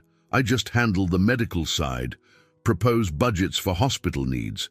If there's any impropriety, he'd make sure it never touches me." She hesitated. "Still, this could affect you, especially if you're listed on foundation documents." His eyes flickered with worry. "I know.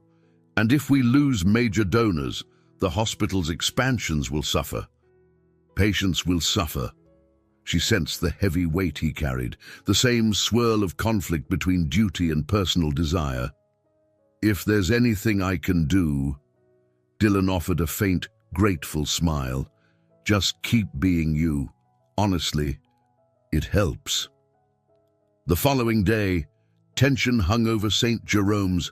Staff whispered about the article. Donors called, anxious for reassurance.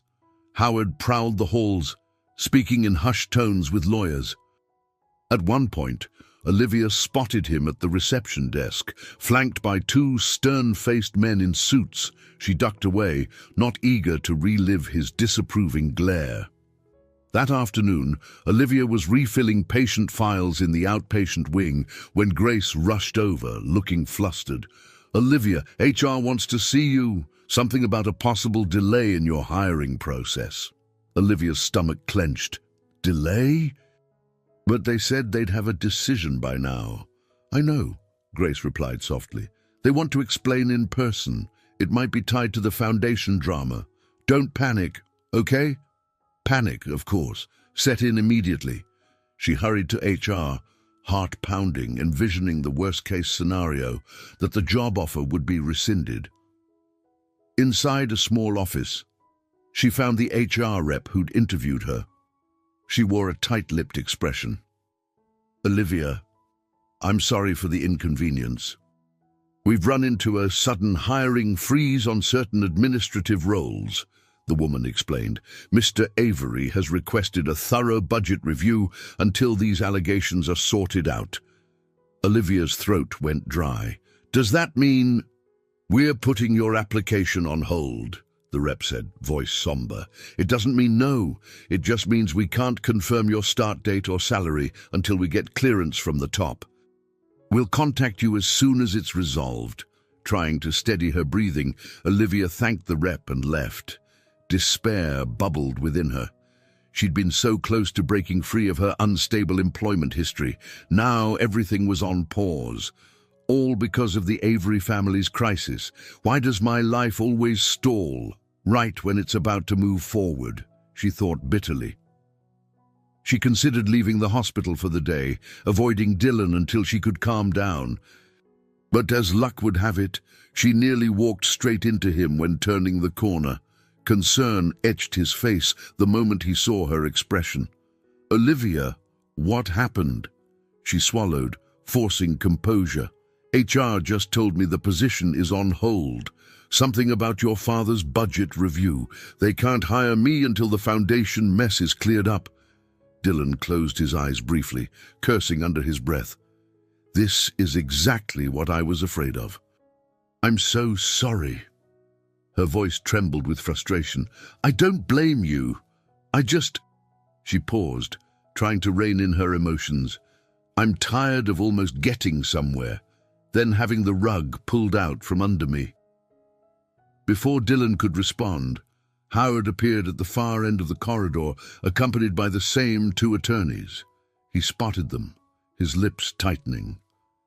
Dylan touched Olivia's hand gently. I'll fix this. I promise. She offered a weak nod, stepping aside as Howard approached. The older man barely spared Olivia a glance, instead pulling Dylan away for a hushed conversation that seemed tense. Watching them, Olivia felt an ache of helplessness. Dylan might be determined to help, but he was caught in the vortex of his father's power, and she was left on the edges, uncertain if she should stay and fight or cut her losses before she got pulled under. The next morning, Olivia dragged herself to St. Jerome's, volunteer badge pinned to her chest. Though she no longer had a guaranteed position waiting, she still had her hours to finish. She refused to let disappointment overshadow the patients who needed help. She found a small measure of comfort in the bustle of the hospital, delivering folders to the cardiology unit, fetching coffee for a frazzled nurse. These simple tasks grounded her in the present. The swirl of conversation about the Avery Foundation allegations was constant, but she forced herself to focus on tangible ways to make a difference. In the early afternoon, she noticed Dylan pacing in front of his office, phone pressed to his ear. She caught snippets of his conversation. I'm telling you, the finances should be transparent. No, I haven't spoken to him since last night. Fine, I'll call again. He hung up with a sharp sigh, shoulders rigid. She approached cautiously. Dylan? His gaze snapped to hers, tension etched in every line of his face, but when he spoke, his voice was gentler than she expected. Hey, sorry if I seem on edge. This fiasco is spiraling. She folded her arms, feeling the weight of empathy. Any progress on clearing things up? He shook his head. Not really. My father's hired a legal team to comb through everything. But donors are spooked. The board is furious, and apparently we can't fill any new roles until the budget is finalized for next quarter. So, I guess my hiring is off the table. Dylan's eyes flashed with frustration. No, it's not off. It's delayed. I'm pushing back on the freeze. I've built a case for the immediate need in outpatient admin, but I can't guarantee a swift resolution. Olivia nodded, a lump forming in her throat. I know it's not your fault. I just hate feeling powerless. He stepped closer, lowering his voice. You're not powerless. I wish you'd believe that. A wave of emotion passed between them. Listen, I have an idea. She cocked her head. What kind of idea? He glanced around, confirming no one was eavesdropping. I'm going to talk to my father directly, demand a meeting. If I can show him how essential that position is, maybe he'll sign off. The last thing he wants is more bad press about short staffing. Her stomach churned at the thought of him confronting Howard on her behalf, especially after that tense warning in the gala corridor. I don't want you to risk making things worse with him. He might think I'm pressuring you. Dylan's jaw tightened. He already disapproves, not sure how much worse it can get. Besides, I'm done living in fear of his reaction. This hospital needs you, people like you. That's reason enough. Emotion stirred in her chest. She reached out and squeezed his hand, a quick, reassuring gesture. Thank you, she said softly, not trusting herself to say more. That evening, she told Leah everything over a late-night phone call, minus the deeper personal details. She tried to paint the situation in practical terms, the hiring freeze, the possibility of losing the job, her confusion. Leah listened intently, then asked, "And Dylan? Where does he fit in all this?" Olivia sighed, pacing her small living room. "He wants to help. He's even confronting his father. But I don't know if that'll fix anything, or if I'm just being naive." Her sister's voice crackled with concern. "Just be careful, Liv. Sometimes wealthy families close ranks under pressure. You might end up being the scapegoat." The notion haunted Olivia long after she ended the call. Yet she couldn't deny the warmth she felt whenever she thought of Dylan's determination. The next day, Olivia volunteered in the pediatric wing, reading stories to a couple of children waiting for test results. Their wide-eyed gratitude soothed her worries. If this was her last week at St. Jerome's, at least she was making it count. During a short break, she found Dylan in the cafeteria, stirring a cup of black coffee so vigorously it nearly spilled. He appeared exhausted. She slid into a chair across from him. "Any luck with your father?" she asked gently. He let out a humorless laugh. "He stonewalled me, said the board will handle staffing decisions after the audit.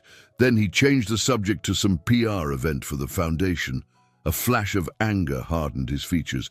"I've never felt so dismissed in my life." "Dylan?" She couldn't hide her worry. "Maybe you should step back. Let the lawyers sort it out. I don't want you to ruin your relationship with your father over my job." He met her gaze with a fierce intensity. "It's not just about the job, Olivia. It's about the principle. We need good people here, and you matter to me." Her heart jolted. Before she could respond, a pager beeped. Dylan checked it, frustration flickering across his face. "Emergency consult. I have to go." He stood abruptly but paused, leaning down. His next words were quiet, vulnerable. "Please don't give up on St. Jerome's yet." She swallowed, unable to speak, simply giving him a small nod. As he hurried off, she touched the table's surface, where his coffee cup still vibrated from the sudden movement. A swirl of conflicting emotions pulled at her. On one hand, she wanted to believe in Dylan's resolve, to fight for the future she'd glimpsed. On the other, fear gnawed at her, fear that she was a catalyst for even deeper rifts within the Avery empire. That night, she walked home alone, ignoring the bus for the solace of a long stroll. Streetlights cast elongated shadows on the pavement. She thought about the tense lines in Dylan's face, the fleeting softness in his voice when he said she mattered. "Do I dare hope?" she wondered, hugging her arms around herself. Yet behind that hope, a quiet dread simmered. Howard Avery and his legal team were combing through every corner of the foundation, controlling the hospital's budget as they saw fit. Olivia felt like a small pawn in a game of corporate chess, uncertain which square she'd land on next, or if she'd be knocked off the board entirely. A week later, the tension around St. Jerome's had only grown. Despite Howard Avery's insistence on normalcy, the staff remained on edge, unsure how deeply the allegations might cut into funding. Rumors flew about potential layoffs, cancelled expansions, and even possible departmental closures if the foundation's finances took a serious hit. Olivia, still volunteering, tried to remain optimistic. Yet each passing day without an update from HR felt like a slow unraveling of her dream. Dylan had grown more distant too, absorbed in never-ending meetings with administrators and lawyers. Whenever they crossed paths, he flashed an apologetic look, silently conveying that he hadn't given up. One afternoon, she found a note in her locker. "Meet me on the rooftop terrace at 6 p.m. D." Her pulse fluttered. She'd never been to the hospital's rooftop terrace. It was usually reserved for staff in need of a quiet break. Feeling both excitement and trepidation, she finished her shift and made her way up. The terrace turned out to be a narrow space surrounded by tall concrete walls, with a few potted plants lining the edges. A crisp breeze tugged at Olivia's hair as she stepped outside. She found Dylan near the railing, gazing over the city skyline, the lights beginning to twinkle in the early evening. He looked worn, as though carrying the entire hospital on his shoulders. She approached quietly. "Hey." He turned, relief washing over his features. "Thanks for coming." They stood in silence for a moment, the wind rustling the potted shrubs. Finally, Dylan spoke, voice hoarse. "I wanted to see you without 100 eyes watching. It's been insane." She nodded, leaning against the railing. "I can tell. Are you okay?" He let out a bitter laugh. "Not really. My father's cornered me into a meeting with his top attorneys. They want me to make a statement clearing him of wrongdoing, basically saying I approve of all foundation operations. But I don't know if everything is above board." Olivia's heart sank. "So, they want your name to vouch for something you're not certain about." Dylan's hands gripped the metal railing, knuckles white. "Exactly. And if I refuse, the entire board might oust me from decision-making. They'd keep me as a surgeon, but I'd lose any influence over how funds are allocated, including new hires." She closed her eyes, guilt gnawing at her.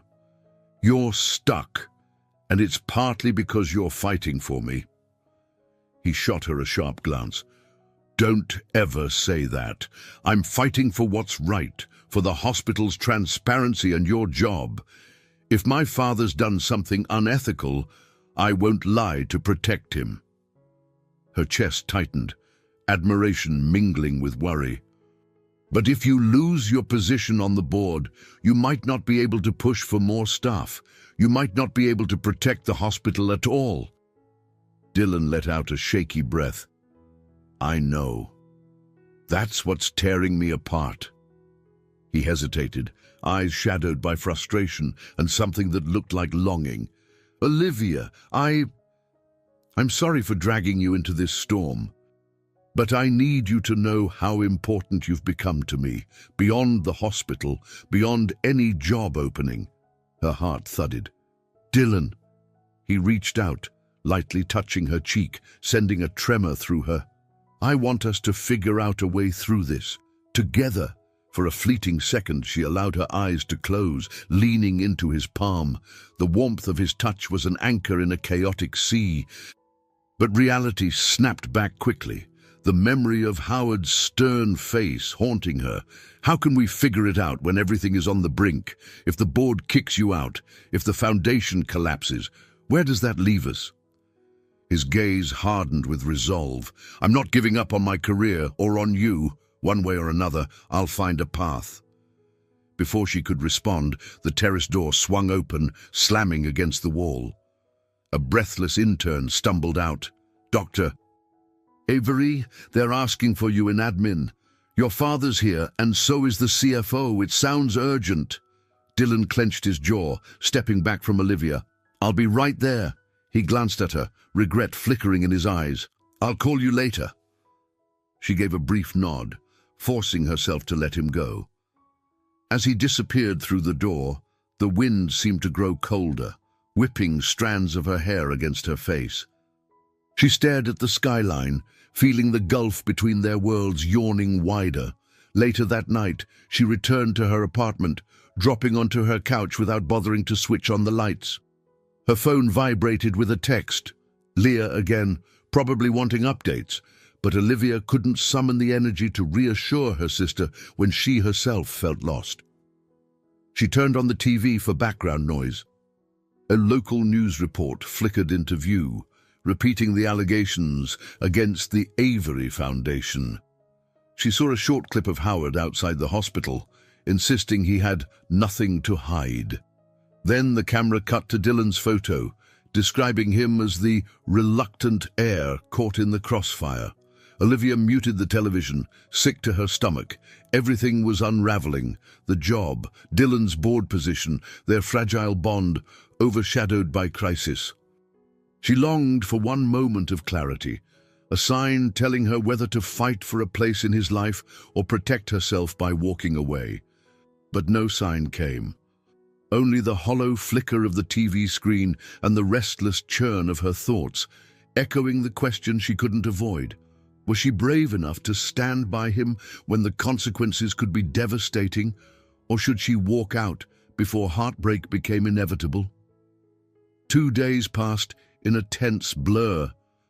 With no official word from HR, Olivia continued her volunteer duties, though it felt like she was floating in limbo. Dylan was pulled into endless meetings, and whenever she caught sight of him, he looked more weary, his trademark calm fraying at the edges. Finally, on a Thursday afternoon, the hospital board announced a closed-door emergency session. Dylan's name buzzed across staff whispers. Some claimed he'd be forced to sign a statement. Others speculated he might step down from the foundation altogether. Olivia tried to keep her head down, occupying herself with filing and assisting patients. But her stomach twisted in dread, waiting for the fallout. Hours later, she was restocking supplies in a quiet corridor when Dylan found her. His tie was askew, and his usually immaculate hair looked rumpled. Dark circles underscored his eyes. He spoke in a low voice. "We need to talk. Can you take a break?" She glanced around. "Sure." She pulled off her volunteer vest and followed him to a small consultation room, unused at this hour. Inside, the fluorescent lights buzzed overhead, the walls lined with faded posters about patient safety.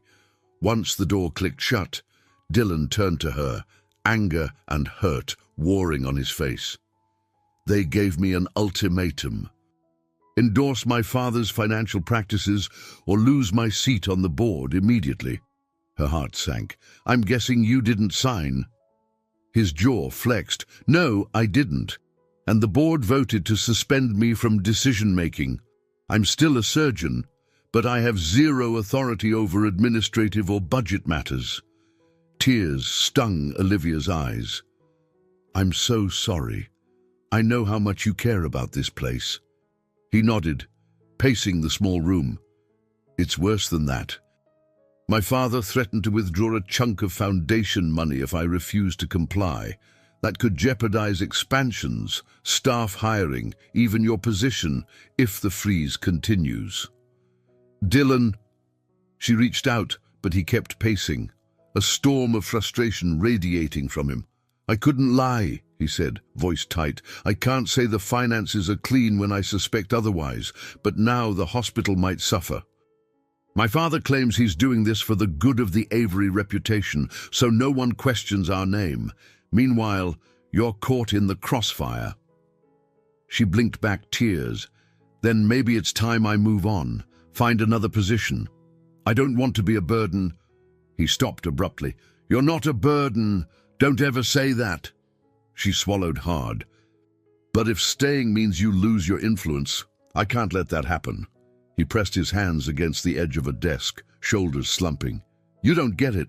My father and I were on a collision course long before you came along.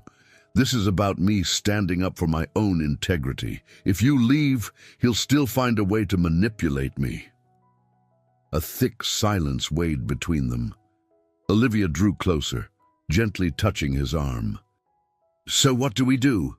He turned to her, eyes rimmed with exhaustion. "I don't know. For now, I keep being a surgeon, helping patients. You keep volunteering until the official word about your job. Maybe we ride it out, or maybe..." His voice broke slightly. "Maybe it all falls apart." Her throat felt tight. She wrapped her arms around him, resting her head on his shoulder. After a moment's hesitation, he let out a ragged breath and folded her into an embrace. They stood like that for a minute, silent in the sterile consultation room, the weight of possibility crushing them both. At length, they stepped apart, and Dylan brushed a strand of hair from her face. "I'm sorry," he murmured. "I wanted to protect you from all this." She shook her head. "You don't have to apologize. I knew getting close to you might be complicated, but I care about you, Dylan." A glimmer of gratitude flickered in his weary eyes. He leaned down, Pressing his lips to hers in a kiss that tasted of desperation and hope, she returned it, letting her fears momentarily dissolve in the warmth of his touch. For that heartbeat, she clung to him, cherishing the sense of belonging that felt so fragile. When they separated, reality rushed back in. "I should get back," she whispered, voice trembling with emotion. "I'm still on the clock as a volunteer." He nodded, unwilling to let her go, but knowing he must. "Let's talk tonight." "Sure." She offered a watery smile, then slipped out the door. As she made her way down the corridor, the echo of that kiss lingered. It felt like a turning point, an affirmation that what they had was real, no matter the chaos swirling around them. Yet beneath the flutter of her heart lay a heavy question. Could love alone withstand the forces of a powerful family, a hospital in crisis, and a father determined to keep them apart? She glanced at her phone. No missed calls from HR, no new text from Leah, just the steady hum of the hospital enveloping her. For the first time since stepping into that operating room by mistake, she grasped that she was standing at the story's midpoint, a threshold that would determine how everything else would unfold. In romance stories, the midpoint often promised a glimpse of happiness before the storm truly hit.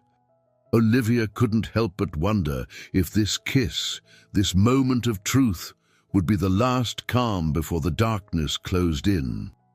Olivia stood at the entrance to St. Jerome's, clutching her volunteer badge like a lifeline.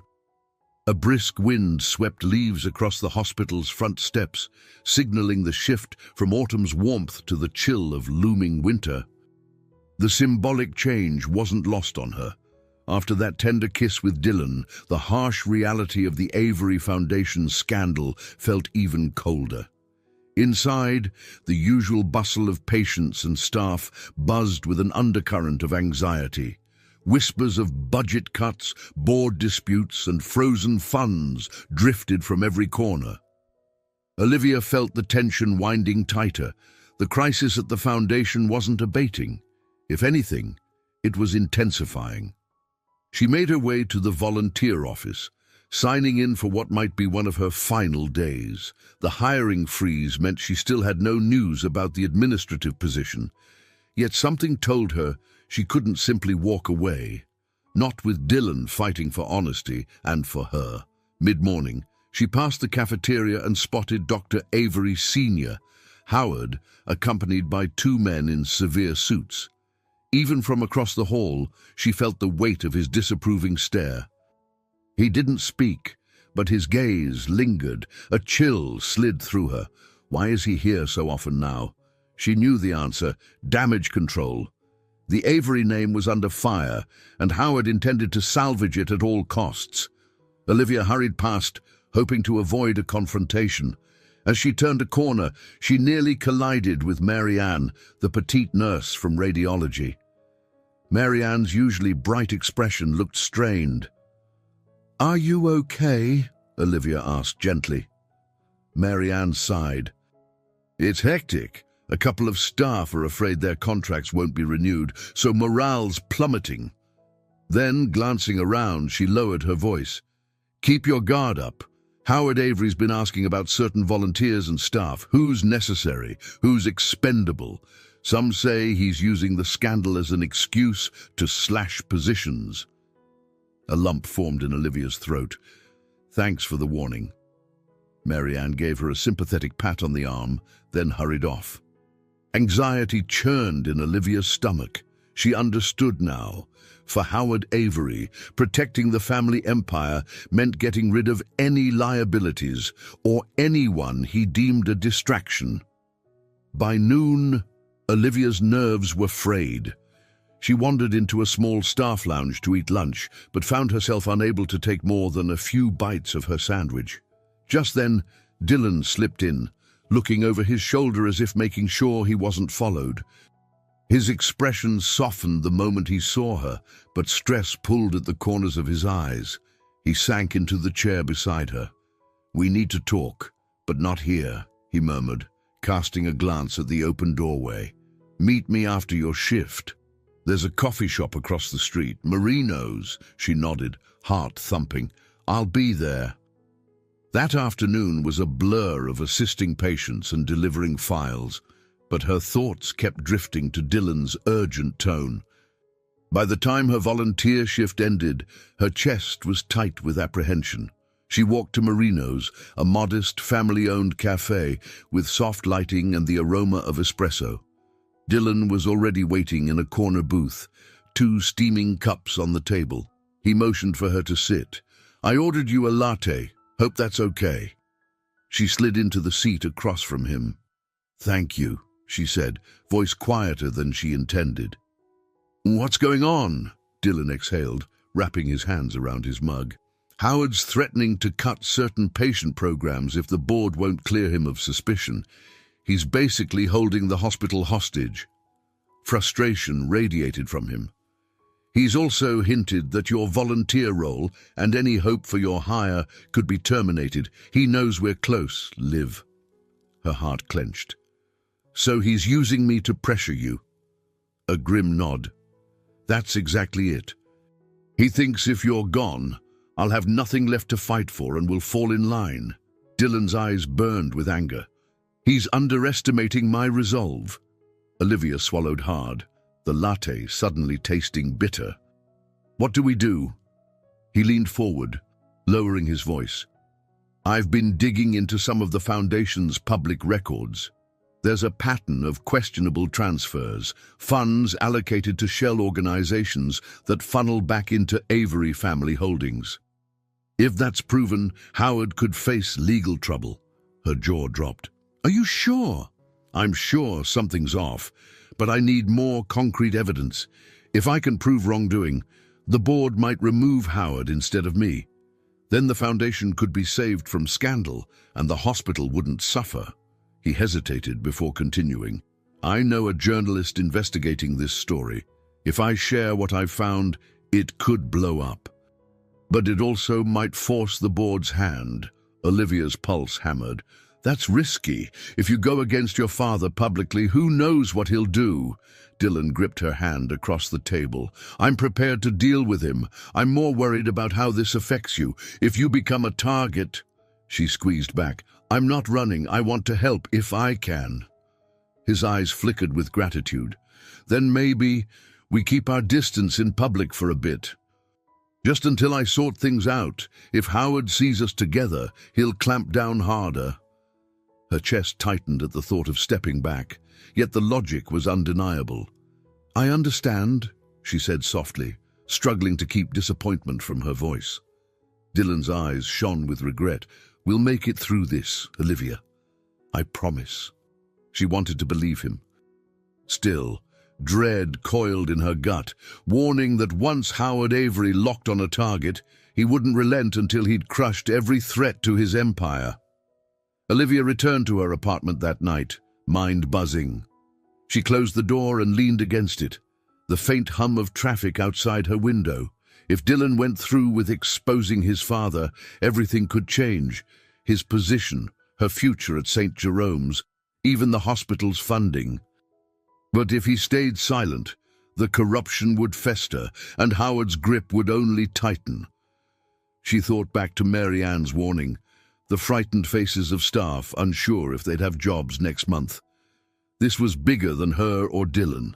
It was about truth versus fear. Sinking onto the couch, she stared at her phone. Leah had texted, "Any update on the job?" She typed a quick reply. Still frozen.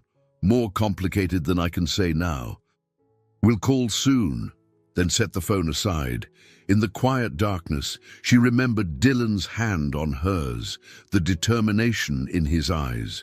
She had never wanted to be someone's cause, nor had she imagined stepping into a corporate battlefield.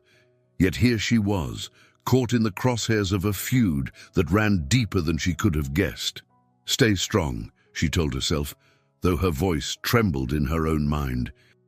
The bad guys were indeed closing in, and it would take every bit of courage she had not to lose the fragile bond she'd found, or the hope that tomorrow might bring a chance at a life she never dared to dream. Dark clouds rolled overhead, as Olivia entered St. Jerome's the next morning, mirroring her uneasy heart. She headed straight for the volunteer desk, trying to project calm. A handful of tasks awaited, guiding a patient to radiology, updating supply inventory. She clung to those small responsibilities like anchors. Routine, at least, offered some relief from the storm swirling around her. Midway through her shift, she was summoned to a meeting room she'd never entered before, one typically used by department heads. The request came from a stern-sounding admin assistant who wouldn't disclose details. Olivia's gut twisted. Was this about her volunteer status being revoked? She arrived to find Howard Avery seated at a long table, flanked by two individuals, a woman in a neat grey suit and a man with a briefcase, likely lawyers, no one else. The fluorescent lighting cast harsh shadows across Howard's face, emphasizing every line of disapproval. "Close the door, please," he said. His voice was calm, almost too calm, sending a prick of apprehension down her spine. Olivia complied, feeling a wave of déjà vu from their tense encounter at the gala, except now the hostility was more blatant. She remained standing. Howard motioned for her to sit, and she perched stiffly on a chair at the far end of the table. The woman in grey flipped open a manila folder, revealing some documents. The man next to her adjusted his wire-rimmed glasses, eyeing Olivia with cool detachment. Howard cleared his throat. "Miss Bailey, you and I have had limited but pointed conversations. You might recall my concerns about your involvement with my son." His tone dripped with condescension. She fought to keep her composure. "I remember." He steepled his fingers. "I won't mince words. Dylan is pushing to expose alleged financial missteps within my foundation. I suspect you've encouraged him in this misguided crusade." Her pulse hammered, but she kept her face neutral. "I haven't encouraged anything illegal or unethical. If Dylan suspects wrongdoing, he's free to investigate. That's his right." Howard's eyes narrowed. "You speak as though you have a moral high ground, but let's be clear. The Avery Foundation has done immeasurable good for this hospital and the community. Mistakes may happen in any large organization. That doesn't justify a witch hunt." The woman beside him slid a sheet of paper across the table. "Miss Bailey, we're prepared to settle any concerns you might have about the job freeze or your future here. If you sign this non-disclosure agreement, you'll receive a severance payment, enough to, say, relocate or find another position elsewhere." Olivia's mouth went dry. "What?" Howard's tone was almost casual. "In exchange, you'd withdraw your volunteer services immediately and cease contact with my son. We can't have you influencing his decisions when he's under extreme pressure." She stared at the document in disbelief. "They're trying to pay me off." The man with the briefcase pushed a pen toward her. Her voice shook with indignation. "Why would I sign this? I've done nothing wrong." Howard's expression hardened. "It's a generous offer, Miss Bailey. Consider it a safety net. My son's defiance will lead nowhere good. If you remain entangled, you'll be swept up in his downfall. Your job prospects will vanish. This payment ensures you land on your feet." Olivia's cheeks burned with anger. "I don't want your hush money. And if you think you can buy me out of Dylan's life, you don't know me at all." A flicker of annoyance crossed Howard's face. "I see. You're more attached than I suspected." She rose from the chair, hands trembling. "Dylan's trying to do what's right for the hospital. If you truly believed in helping people, you wouldn't be threatening or bribing me. You'd clean up your foundation's mess." The lawyers exchanged glances, but Howard kept his gaze locked on Olivia. Silence crackled, thick and charged. Finally, he spoke, his voice low. "This will be your only opportunity. Reject it, and you'll face the consequences. No job here. Potential blacklisting from other hospitals we fund." "Is that what you want?" Her legs felt weak, but she forced herself to stand tall. "I won't be bullied. I'll find a way, even if it's not at St. Jerome's, and I won't abandon Dylan." She turned on her heel and walked out, her heart pounding so violently she feared she might collapse. Once in the hallway, she ducked into a restroom, locking herself in a stall. She pressed trembling hands to her face, tears stinging her eyes. Part of her wanted to scream. Another part warned that she'd just ignited a war with a man who always got what he wanted. An hour later, she found Dylan in the doctor's lounge, pacing with a phone to his ear. When he saw her, he ended the call hastily. "You look shaken. What happened?" She recounted the meeting. Dylan's expression darkened. "He tried to pay you off." Her voice cracked. "He said they'd blacklist me from any hospital tied to the Avery Foundation. That's a lot of hospitals, Dylan." He reached out, gently cradling her cheek. "I'm so sorry. I never thought he'd stoop this low." She drew a trembling breath. "I refuse to sign, but I'm terrified. I need work. I can't live off air." Dylan's jaw set with determination. "You did the right thing. I promise I won't let him ruin your future." She wanted to believe him, but the memory of Howard's chilling gaze lingered. Dylan might be brilliant and brave, but Howard Avery wielded power like a weapon, and lines in the sand had just been drawn, lines that could not be easily erased. Over the next few days, Olivia's worst fears began to materialize. A routine phone interview at another clinic ended abruptly when the hiring manager recognized the Avery Foundation's connection to St. Jerome's. She didn't say it outright, but Olivia sensed hesitation the moment her volunteer background was mentioned. Something was tarnishing her credibility, just as Howard had threatened. At St. Jerome's, her volunteer hours continued, but she felt an icy reception from certain administrators. Subtle changes cropped up. Her assigned tasks were fewer, her access to departmental areas suddenly restricted. Even Grace, who'd been supportive, admitted with a regretful sigh that the HR office had lost Olivia's paperwork in the chaos. "It's all on hold again," Grace whispered, eyes apologetic. Trying not to crumble, Olivia poured her energy into the patients. One morning, she sat in the waiting area with an elderly woman who was too scared to be alone. Olivia held her hand, speaking softly, until a nurse finally called the woman's name. Moments like that reminded her why she was here, to help, even if she wasn't officially on the payroll. Dylan, meanwhile, was fighting battles on multiple fronts. She watched him from a distance, orchestrating surgeries by day, sifting through legal documents by night. He rarely smiled, tension radiating from him like an aura. When they managed brief, stolen conversations, he seemed haunted by guilt.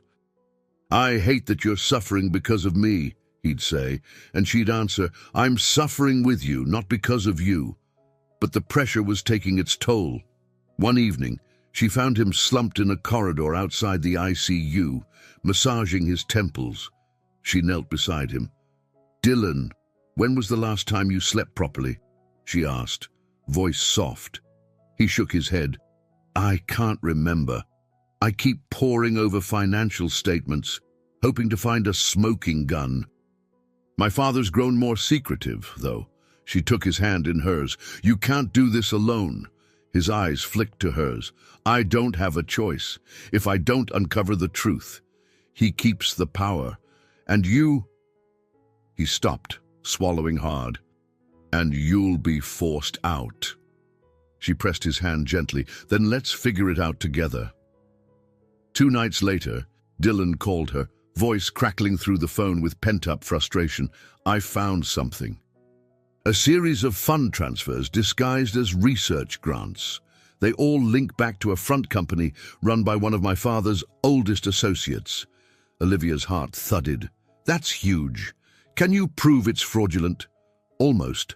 I need one more piece of documentation, a letter from the board authorizing the transfer. If I can show that letter was never approved by the full board, it proves my father was funneling money." I have a source who claims it's in a locked archive at the Foundation's headquarters. A chill slid down her spine. How do you get in? He was silent for a beat.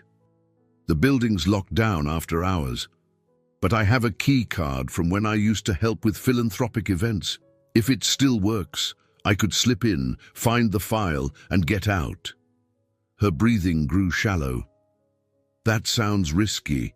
If you're caught, I know, he said, voice grim. But it may be the only way to force the board's hand. If the Foundation is proven corrupt, they'll remove my father. We can unfreeze budgets, save jobs, yours included. She closed her eyes, torn between fear and determination. Dylan, be careful. Your father won't forgive this. His voice wavered. I'm doing it for the hospital, for my integrity, and for you. Olivia slept little that night, her dreams plagued by visions of Dylan caught in the act, security alarms blaring.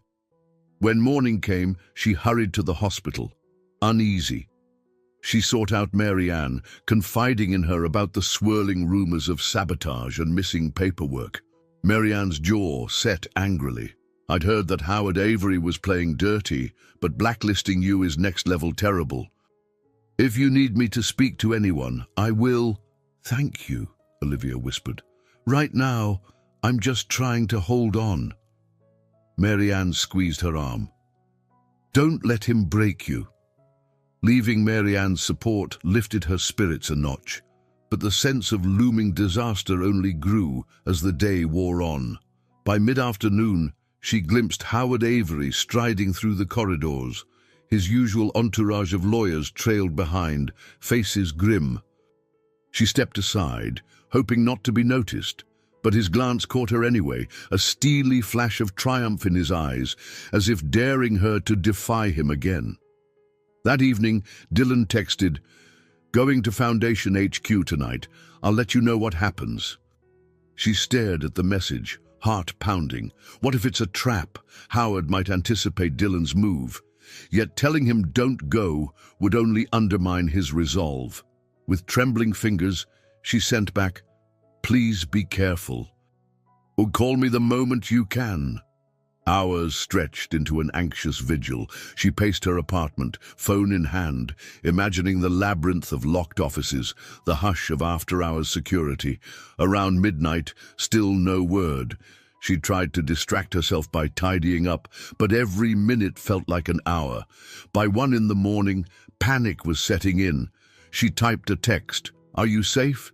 and stared at the screen, waiting for any sign of activity. Finally, her phone buzzed. Relief coursed through her veins until she opened Dylan's message. "Got it, but security saw me. Didn't get caught. Yet. Don't call." Her hands shook. Not caught yet. That meant he was on the run, or at least hiding out. She sank onto her couch, the weight of dread pressing her down. Whatever proof he'd taken would be explosive. Howard Avery, with all his resources, wouldn't let it slide. Clutching the phone against her chest, she prayed Dylan would make it through the night without harm. Everything hung in the balance: her job, Dylan's future, the hospital's funding, and their fragile, growing love. One misstep now could send them both spiraling into ruin. The sun rose over a weary New York City, painting the horizon in muted oranges and grays. Olivia sat at her small kitchen table, phone lying silent. She'd barely slept, waiting for Dylan to contact her again.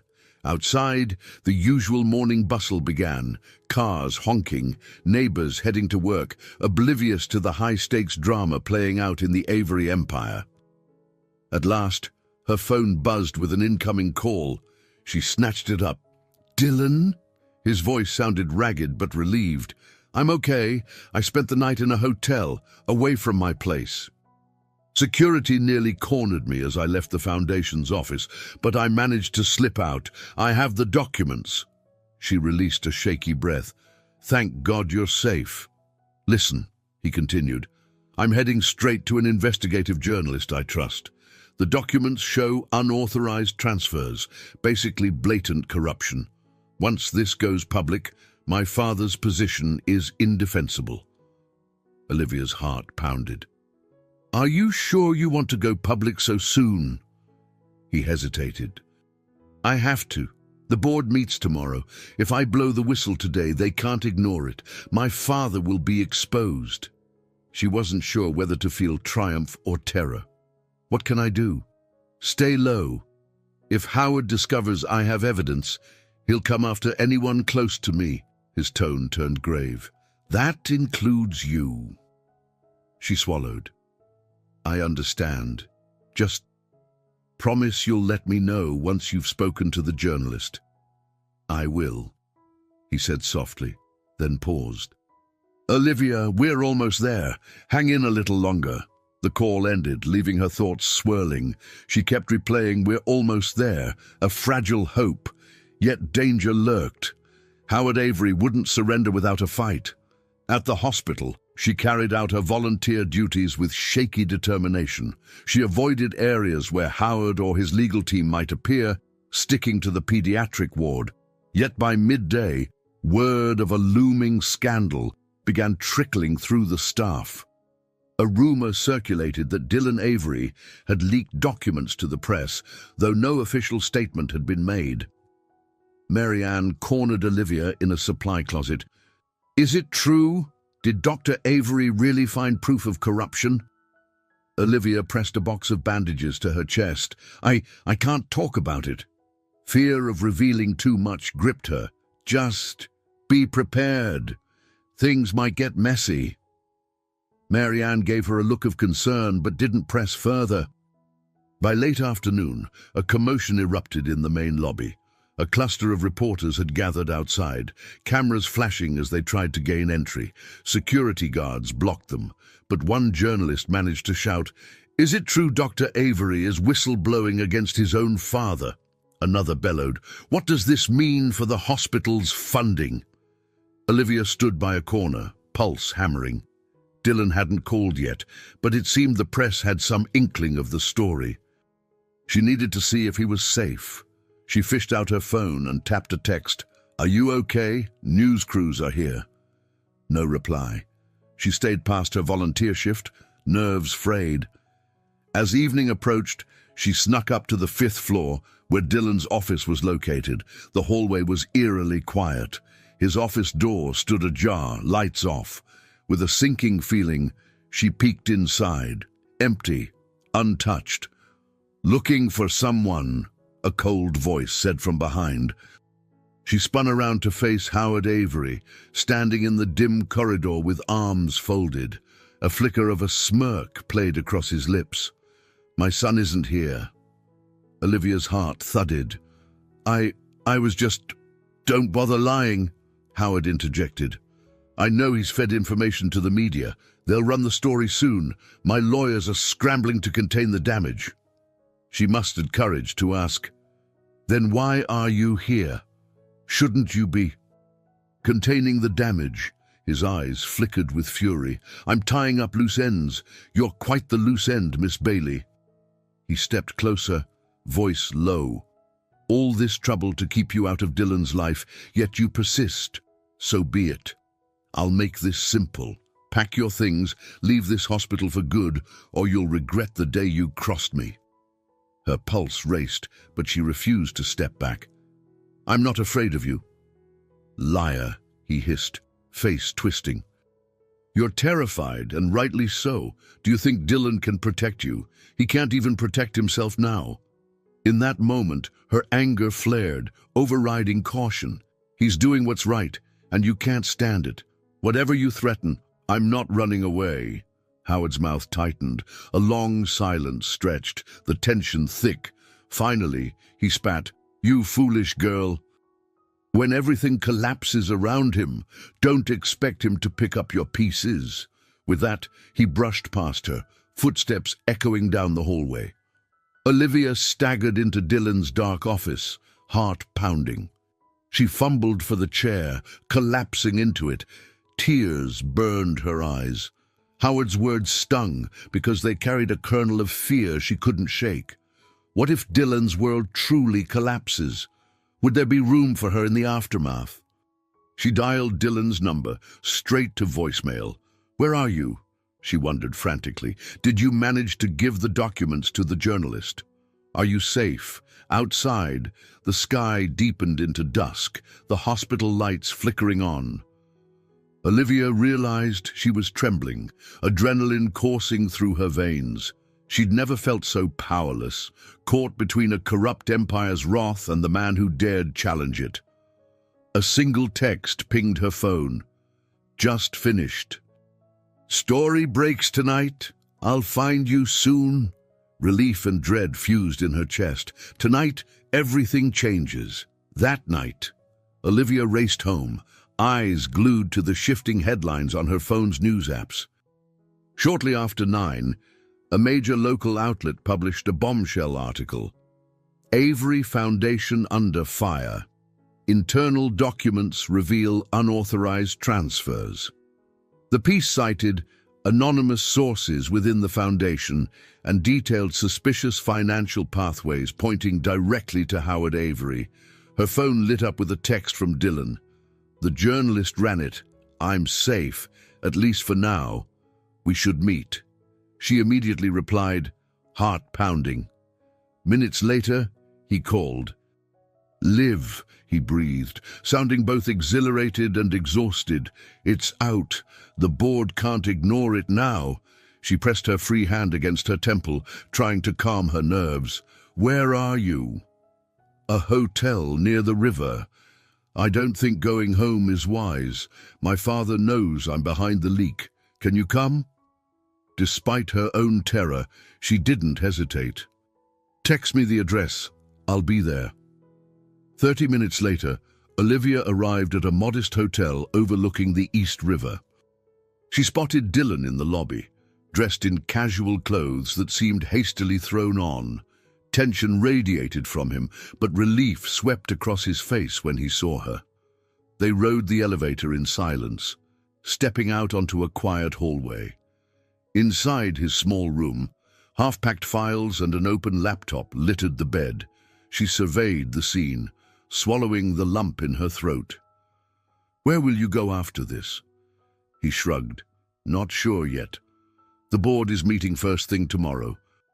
They'll want my statement. Howard might show up breathing fire." She crossed to him, taking his hands. "Are you okay?" A soft laugh escaped him, tinged with disbelief. "I'm about to blow up my father's legacy and my own place within it, but I'm doing what's right." Her chest tightened with pride and concern. "And what about us? Howard won't back down easily. Even if the board removes him, he'll find ways to lash out."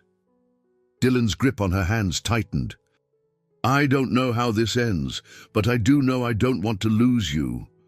His voice trembled. "I meant it when I said you mattered to me." Tears pricked her eyes. "You matter to me too." He pulled her close, arms enveloping her. The tension of the past week seemed to unravel in that embrace, replaced by a surge of raw emotion, fear, defiance, longing, and a fierce devotion that neither had fully admitted until now. Their lips met in a desperate kiss, as if acknowledging this might be the last fragile moment of peace before the world came crashing down. They sank onto the edge of the bed, clinging to each other. When they finally broke apart, he rested his forehead against hers. "I wish things could be simple," she gave a tearful smile. "We'll find our own version of simple once this is over." He inhaled shakily, glancing at the laptop. "I need to forward some additional files to the reporter. It's evidence of how the foundation's money was supposed to fund the outpatient program, the job you were supposed to have. Howard diverted those funds. I can't let him hide that." Her pulse quickened. "So he directly took from the position that would have been mine?" "From multiple positions," Dylan said bitterly. "The entire outpatient expansion is underfunded because of his shell games. It's sickening. He used patients' care as leverage in backroom deals. Rage churned in Olivia's chest. Any doubt she'd harbored about Dylan's stance evaporated. "We'll expose everything," she said, surprising herself with the vehemence in her voice. Dylan nodded, eyes full of gratitude. "I'll email these documents now. Then tomorrow, I face the board." The night passed fitfully. They dozed in short spurts, jolting awake at every ping of a phone notification. Around 4 in the morning, Dylan's phone rang. He grabbed it, tension snapping through him. "Hello?" He put the call on speaker. Howard Avery's voice crackled over the line, low and furious. "I hope you're pleased with yourself, Dylan. The entire city is talking about these allegations. Donors are withdrawing. The board is in panic." Dylan closed his eyes, mustering courage. "Dad, you did this. I'm just revealing it."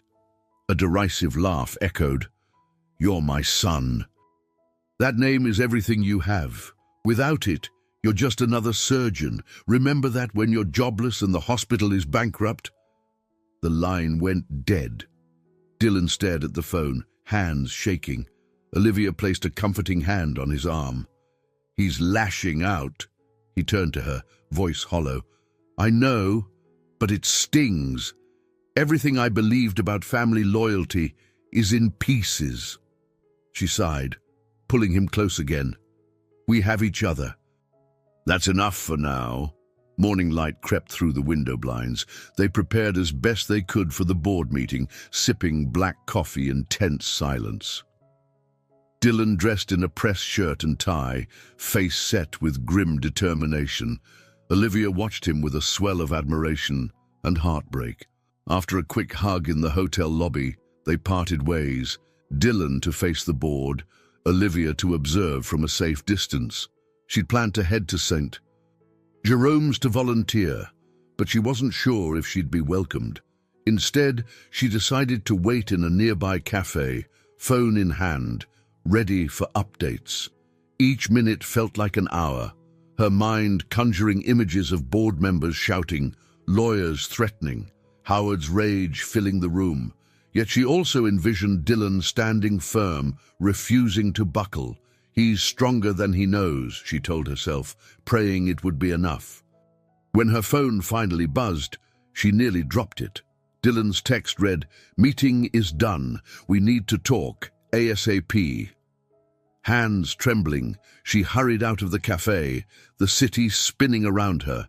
Whatever just happened in that boardroom, she thought, it's going to change our lives forever. Dylan stepped outside the boardroom, the echo of raised voices and desperate bargaining still ringing in his ears. He'd expected turbulence, but the actual scene was worse than he'd imagined.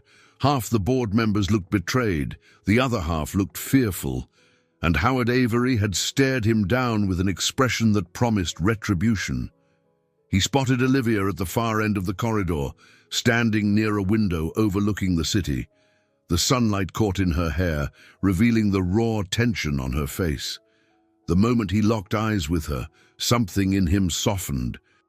He raised a hand in greeting, silently beckoning her closer. She hurried over, anxiety rippling across her features. "What happened in there?" Dylan let out a ragged breath. "They confronted my father with the evidence. He tried to dismiss it as a misunderstanding, but the documents are solid. The board demanded he step aside until a full investigation concludes." A flicker of relief brightened her eyes. "That's huge." He nodded, though his shoulders remained tense. "It is, but it doesn't mean everything is fixed. The Foundation's accounts are still in question. The hospital's expansions are all on hold until they figure out how much money was misallocated." Olivia reached for his hand. "Does that mean your father is out?" Dylan glanced over his shoulder at the closed boardroom door. "Temporarily. Yes, he's furious. And if I know him, he's already planning a counterattack. But for now, he can't call the shots." She squeezed his hand. "That's a victory, Dylan. You did the right thing." He exhaled, voice unsteady. I know, but the aftermath is going to be brutal. This place is under a microscope. Staff might lose their jobs if the board decides to cut costs to rebuild trust. A stab of worry pierced her. And me, my position. Dylan lifted his gaze, resolve returning. I'm going to fight for you as soon as they appoint an interim foundation lead, but we may be facing a tough climb. Just then, the boardroom door swung open. Several members filed out, avoiding Dylan's gaze. Lastly, Howard Avery emerged, accompanied by two lawyers. His eyes locked onto Dylan, then flicked dismissively toward Olivia. Without a word, he strode off, his footsteps echoing down the hall. A tension so thick it felt physical lingered in his wake. After a beat, Dylan turned back to Olivia. Let's get out of here for a minute, find some fresh air. They walked in silence to a small courtyard behind the hospital. The sky was bright, and the hum of distant traffic mixed with the rush of wind through the sparse autumn leaves. Olivia noticed Dylan's hand trembling slightly. She placed a reassuring palm over his. You're shaking. He let out a humorless laugh. I just tanked my father's reputation. I always knew I'd have to stand up to him eventually, but I never pictured it would go this far. You're protecting the patients and staff he used as pawns, she reminded him, voice gentle, including me. Dylan's eyes met hers, gratitude flickering beneath layers of exhaustion. You were the reason I finally pushed past my hesitation. I couldn't let him bully or ruin you. He paused, then whispered, but now I'm standing at a crossroads. I have to decide whether to stay and rebuild the foundation, knowing the Avery name might be forever tainted, or walk away from it all. Olivia's heart twisted. She'd never seen him look so vulnerable. Do you want to leave the foundation? He raked a hand through his hair. I love medicine. I love helping people. But the politics, the backroom deals, if I stay, I become the face of an organization my father nearly destroyed. Can I fix it? Or will it destroy me, too? Her grip tightened. You're strong enough to rebuild it if that's what you want. You've shown you won't compromise on ethics. People will respect that. He swallowed hard. I hope you're right. They stood there, the wind shifting around them, each lost in thought. At length, Olivia spoke, her voice steady despite the swirl of emotion inside her. Whatever you choose, I'll be by your side if you'll have me. Relief and longing mingled on his face. He pulled her into a hug, resting his chin on her shoulder. For a moment, the chaos melted away, and it was just them, two people who'd found each other in the midst of a storm. Then a sudden beep from Dylan's pager shattered the quiet. He drew back, checking the tiny screen. ER consult, he muttered. I'm needed for an emergency surgery. Olivia nodded, forcing a small smile. Go save a life. We'll figure the rest out. He leaned in, pressing a swift kiss to her forehead. Then he dashed inside, leaving Olivia beneath the shifting autumn sky. She stared after him, heart pounding with a complicated blend of hope and trepidation. A single question echoed in her mind. Where do we go from here? Standing alone in that courtyard, she realized the true meaning of crossroads. Everything was up in the air, her future at the hospital, Dylan's role in the foundation, and the fragile bond they'd built. Yet despite the unknown, she felt oddly calm. The first real step had been taken. Howard Avery no longer held unchallenged power. The next steps would be difficult, but she sensed the promise of something genuine, a life shaped by integrity rather than fear. And that, she thought, was a reason to keep pushing forward. The following days passed in a whirlwind of investigations and reorganizations. The hospital board named an interim foundation director, a gray-haired woman named Clara Wicks, known for her meticulous ethics and cool demeanor. Her first move was to freeze all outgoing funds until the paper trail could be untangled. Departments scrambled to adjust, uncertain which programs would remain funded. Amid this upheaval, Olivia continued volunteering. though she sensed that some of the senior staff viewed her with a mixture of sympathy and apprehension. Her connection to Dylan wasn't exactly a secret, and while a few colleagues, like Mary Ann and Grace, offered kind words, others clearly worried that her presence might invite more conflict with the Avery family. One afternoon, Olivia was updating patient files when Clara Wicks appeared in the doorway of the admin office. The older woman wore a crisp navy suit and held a stack of documents under one arm. Her steel-grey hair was neatly pinned back, and her expression gave little away. "Miss Bailey?" Clara asked, voice polite yet clipped. Olivia stood. "Yes, ma'am." Clara glanced down at her folder. "I understand you initially applied for an administrative assistant position here before the hiring freeze." A jolt of surprise ran through Olivia. "That's right." Clara studied her with discerning eyes. "According to Dr. Avery's notes, you showed promise. I also see your volunteer logs. Your attendance is impeccable." Olivia's heart thumped. "I love this place, Ms. Wicks. I want to be part of helping it grow." Clara nodded once. "I'm organizing a thorough review of staff needs. There's a possibility of reinstating essential hires if the funds are confirmed legitimate. If you're still interested, I'd like to schedule a formal interview." A surge of hope bloomed in Olivia's chest. "Yes, of course I'm still interested. Thank you." Without a smile, Clara handed her a business card. "Call my office to arrange a time.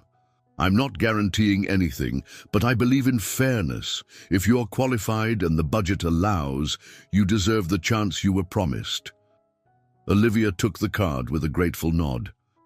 "I appreciate it." "Really?" Clara dipped her head in acknowledgement and left. As soon as the doorway was clear, Olivia exhaled shakily. This was the first glimmer of light since Howard's meltdown. She texted Dylan the news, fingers trembling. "Clara Wicks wants to interview me for the job. Could happen soon." He replied within minutes. "That's amazing. I'm so happy for you. Let's talk tonight." That evening, Dylan arrived at Olivia's apartment carrying takeout bags from a nearby Thai restaurant. She greeted him with an eager grin, beckoning him inside. The cramped living room felt cozier than ever as they unpacked the containers. He didn't waste time. "Tell me everything about Clara's offer." Olivia filled him in between bites of spicy noodles, describing Clara's no-nonsense demeanor. Dylan's expression lit with cautious optimism. "Clara is strict but fair. If she says there's a chance, she means it." Olivia set down her fork, hunger forgotten. "But what about Howard? If he still has influence, could he block this?" Dylan's jaw tensed. "He's on suspension from the board. Clara outranks him now in foundation decisions. Legally, he can't sabotage your hire unless he engineers some new crisis." She sighed, fiddling with her napkin. "I just want to do a normal day's work without being in the middle of a war." He reached across the table, gently clasping her hand. "We're close, Liv. The scandal's public, Howard's out of direct power, and the board is cleaning house. I know it's been a nightmare, but you stood your ground, and now there's real hope." His warm gaze met hers, and she felt a rush of emotion, relief, gratitude, longing. "I don't think I could have held on without you," she whispered. He squeezed her hand. "Same here." They ate in comfortable silence for a moment, the only sound the rustle of plastic takeout bags and distant traffic through the apartment window. Then Olivia mustered courage to ask the question nagging her. "Dylan, have you decided what you'll do about the foundation? Stay and rebuild or walk away?" A flicker of uncertainty crossed his face. "Clara asked me to consider an official advisory role. I'd still be a surgeon first, but I'd oversee philanthropic programs to ensure they stay transparent." "That sounds promising," Olivia ventured. "You'd have the power to keep things honest." He nodded slowly. "Exactly. But it also means dealing with the Avery name every day, constantly fighting the shadow my father cast. I'm worried it'll consume me." She shifted closer, folding his hand between both of hers. "You're not your father. That's the point. People need someone who cares about patients more than power. If that's you, then maybe it's worth it." His eyes glimmered with vulnerability. "Thank you for believing in me." She touched his cheek, a soft smile curving her lips. "Always." They tidied up the leftovers, and Dylan prepared to leave, pausing at the door. "I'll do it," he finally said, voice steady. "I'll advise for the foundation under Clara's direction. If it becomes toxic, I'll step back. But I owe it to the hospital to try." Olivia nodded. "I'm proud of you." He leaned in, kissing her gently. "And I'm proud of you, future St. Jerome's admin assistant." Her cheeks warmed with a mixture of happiness and fear. "Let's hope the interview goes well." He gave a final grin before stepping into the hallway. Once he was gone, Olivia leaned against the closed door, letting out a slow, contented breath. The foundation scandal wasn't magically resolved, but for the first time, the path ahead seemed navigable. They'd reached a turning point, a chance to build something better amid the rubble. 2 days later, Olivia sat before Clara Wicks and an HR representative in a small conference room at St. Jerome's. The atmosphere was refreshingly professional. No hidden agendas, no scowls of disapproval. Clara asked direct questions about Olivia's administrative skills, her experiences volunteering, and her vision for patient support services. Olivia, heart-pounding, answered with earnest detail. She highlighted her compassion for patients, her organizational strengths, and her willingness to learn on the job. Though her nerves crackled beneath the surface, she held steady, determined to show she was more than a footnote in the Avery family drama. After nearly 30 minutes, Clara closed her folder. "Thank you, Miss Bailey. We'll be in touch shortly." Olivia exhaled, offered a polite smile, and left, adrenaline surging through her. She found Dylan in the hallway, leaning against a vending machine. He looked up and question in his eyes. She mouthed, "I think it went well." He flashed a thumbs up and mouthed back, "Proud of you." Later that afternoon, word spread that Clara Wicks had called an urgent meeting in the main auditorium. Foundation staff, board members, and senior hospital administrators were all summoned. Olivia had never seen so many professionals corralled in one place. She managed to slip in among the crowd, hoping to catch Dylan's eye. He was seated near the front, scanning the room for her. Clara took the stage, flanked by 2 men in suits. She spoke into the microphone, her voice reverberating through the large space. In light of recent findings, the Avery Foundation must restructure its governance to restore public trust. Effective immediately. I will serve as acting president with Dr. Dylan Avery as our lead medical advisor. A ripple of murmurs swept the room. Dylan sat up straighter, surprise mingling with resolve in his expression. Clara continued, "We're committed to transparency. An external audit will review all grants, including those that were diverted from our outpatient expansion. We'll address each shortfall, beginning with staff roles placed on hold." Excitement fluttered in Olivia's stomach. This is it. Maybe her role would be reinstated quickly, but Clara wasn't finished. However, the Foundation's resources aren't limitless. We must prioritize which areas to revive first. Some programs and positions may not survive immediate cuts. It pains me to say this, but we'll do our utmost to minimize impact on patient care. The room fell into tense silence. Olivia's shoulders tightened, a prickle of dread crawling along her skin.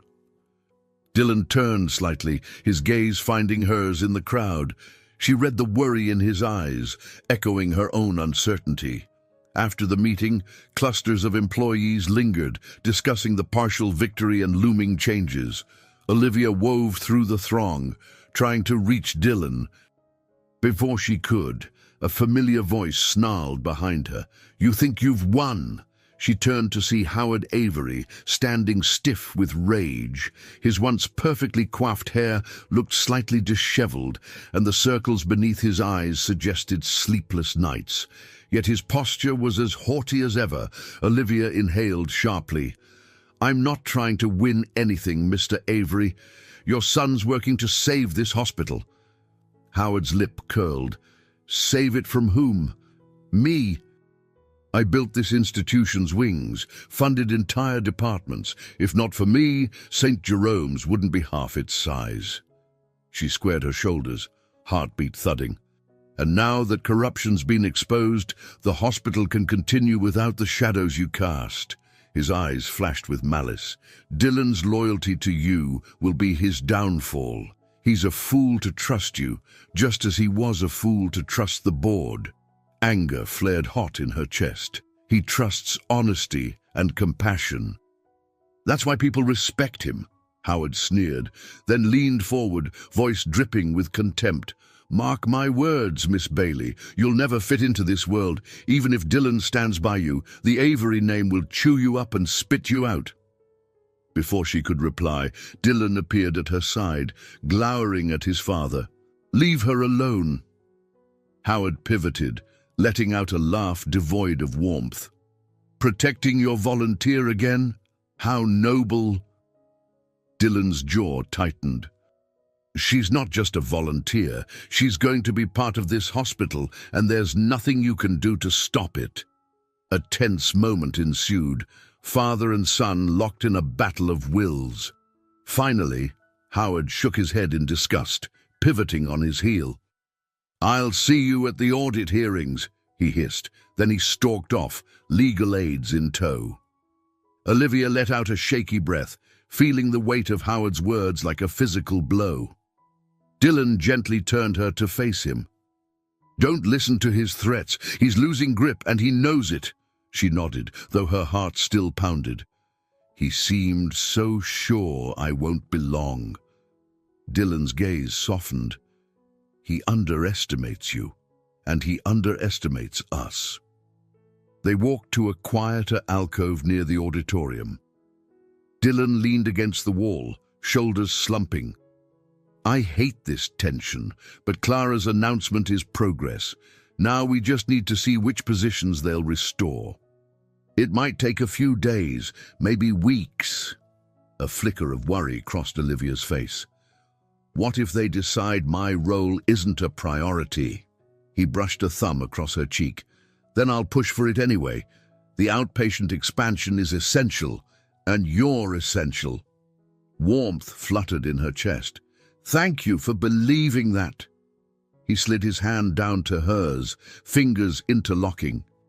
"We'll fight as long as it takes."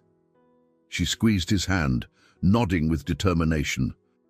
Yet as they stood in the hospital corridor, surrounded by the distant hum of anxious staff, she couldn't shake the feeling that deeper cracks still threatened everything they were working toward.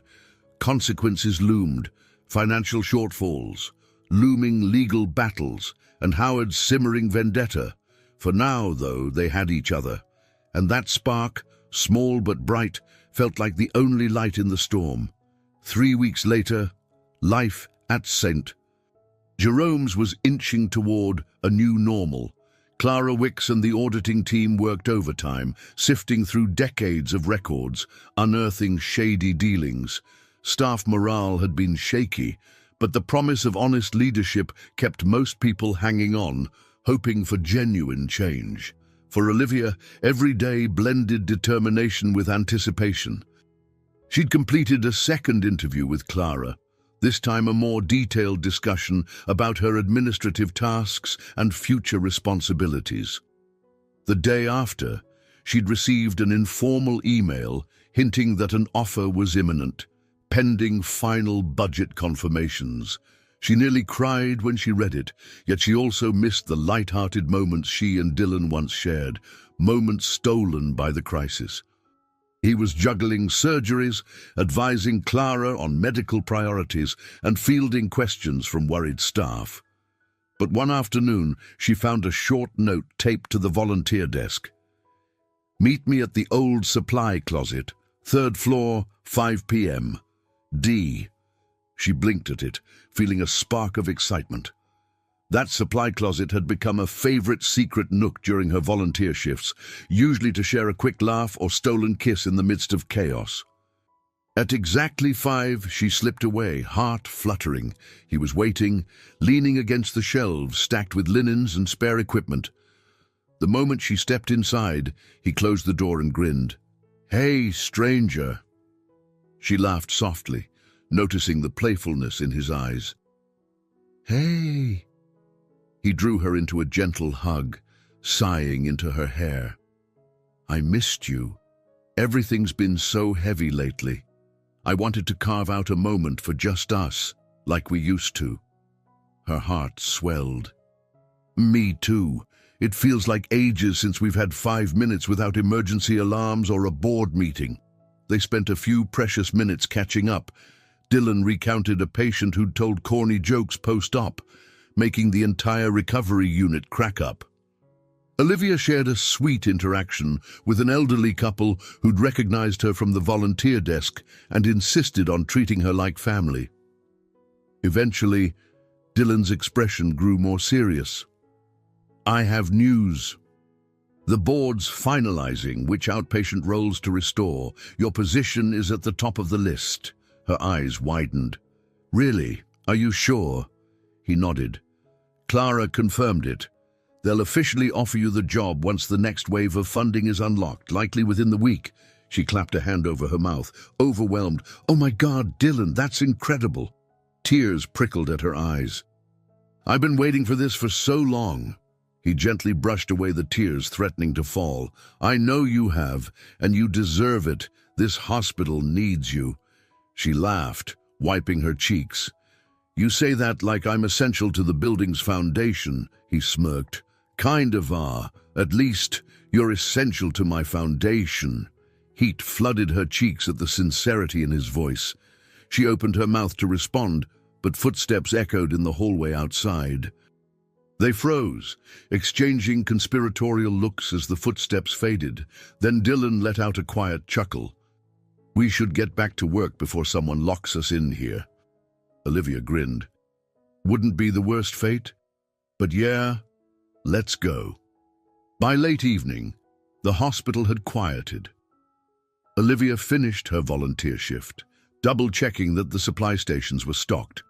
She was heading toward the elevators when Dylan caught up to her. "Coffee? My treat?" he asked, an affectionate lift in his tone. She wrinkled her nose playfully. "I should say no. It's so late, but I can never resist coffee with you." They ended up at a 24-hour diner across the street, a cozy place with neon lights flickering in the window. Sliding into a vinyl booth, they ordered 2 black coffees and a slice of pie to share. The waitress, a woman with a motherly vibe, recognized Dylan from his hospital scrubs and teased him about working non-stop. Over pie and steaming mugs, they talked about everything but the scandal, revisiting fun topics like favorite old TV shows, comedic mishaps from Olivia's previous jobs, and what they'd do if they ever took a vacation. Laughter bubbled between them, a reminder that beneath the tension, they were just 2 people falling in love. At one point, Olivia asked, "Dylan, if you could go anywhere, free from obligations, where would you go?" He paused, staring into his coffee. "I'd probably rent a cabin by a lake, somewhere quiet, maybe up in Vermont. No schedules, no phone calls, just nature." Then he smiled wryly. "Would you come with me?" She snorted softly, poking the remaining pie crumbs with her fork. "Give me a chance to settle into my new job first. Then we'll talk cabin retreats." They shared a grin. For a moment, the future looked bright. No overshadowing father figure, no precarious budgets, just the promise of ordinary joys. When they finally parted ways outside the diner, the neon sign reflecting off the wet pavement, Dylan walked her to the bus stop, tucking a stray strand of hair behind her ear. In that simple gesture, Olivia felt the weight of everything they'd overcome, and everything still ahead. Her phone buzzed with a text from Leah, checking in, but she ignored it for the moment, focusing on Dylan's presence. Even in the humdrum swirl of city lights, she felt an undercurrent of contentment. Yet as she boarded the bus, a small voice whispered that Howard Avery hadn't disappeared. He lurked in the background, possibly plotting, and the Foundation's finances were still fragile.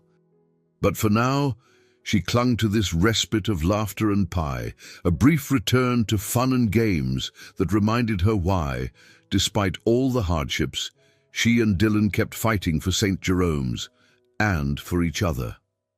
A week passed, and Olivia arrived at St. Jerome's with her heart pounding in excitement. Today, she wouldn't be signing in at the volunteer desk. She'd be heading to HR to finalize the paperwork for her new role as an administrative assistant in the outpatient department. The approval had come through the night before, a brief, formal email that felt like a golden ticket. She rode the elevator to the top floor, stepping out into a corridor she'd mostly avoided in the past, where the hospital's executive offices resided. Her shoulders stiffened at the memory of tense run-ins with Howard Avery, but he no longer roamed these halls as a figure of unchecked power. Grace, the volunteer coordinator, had insisted on accompanying her. They met outside the HR office, and Grace gave her a big hug.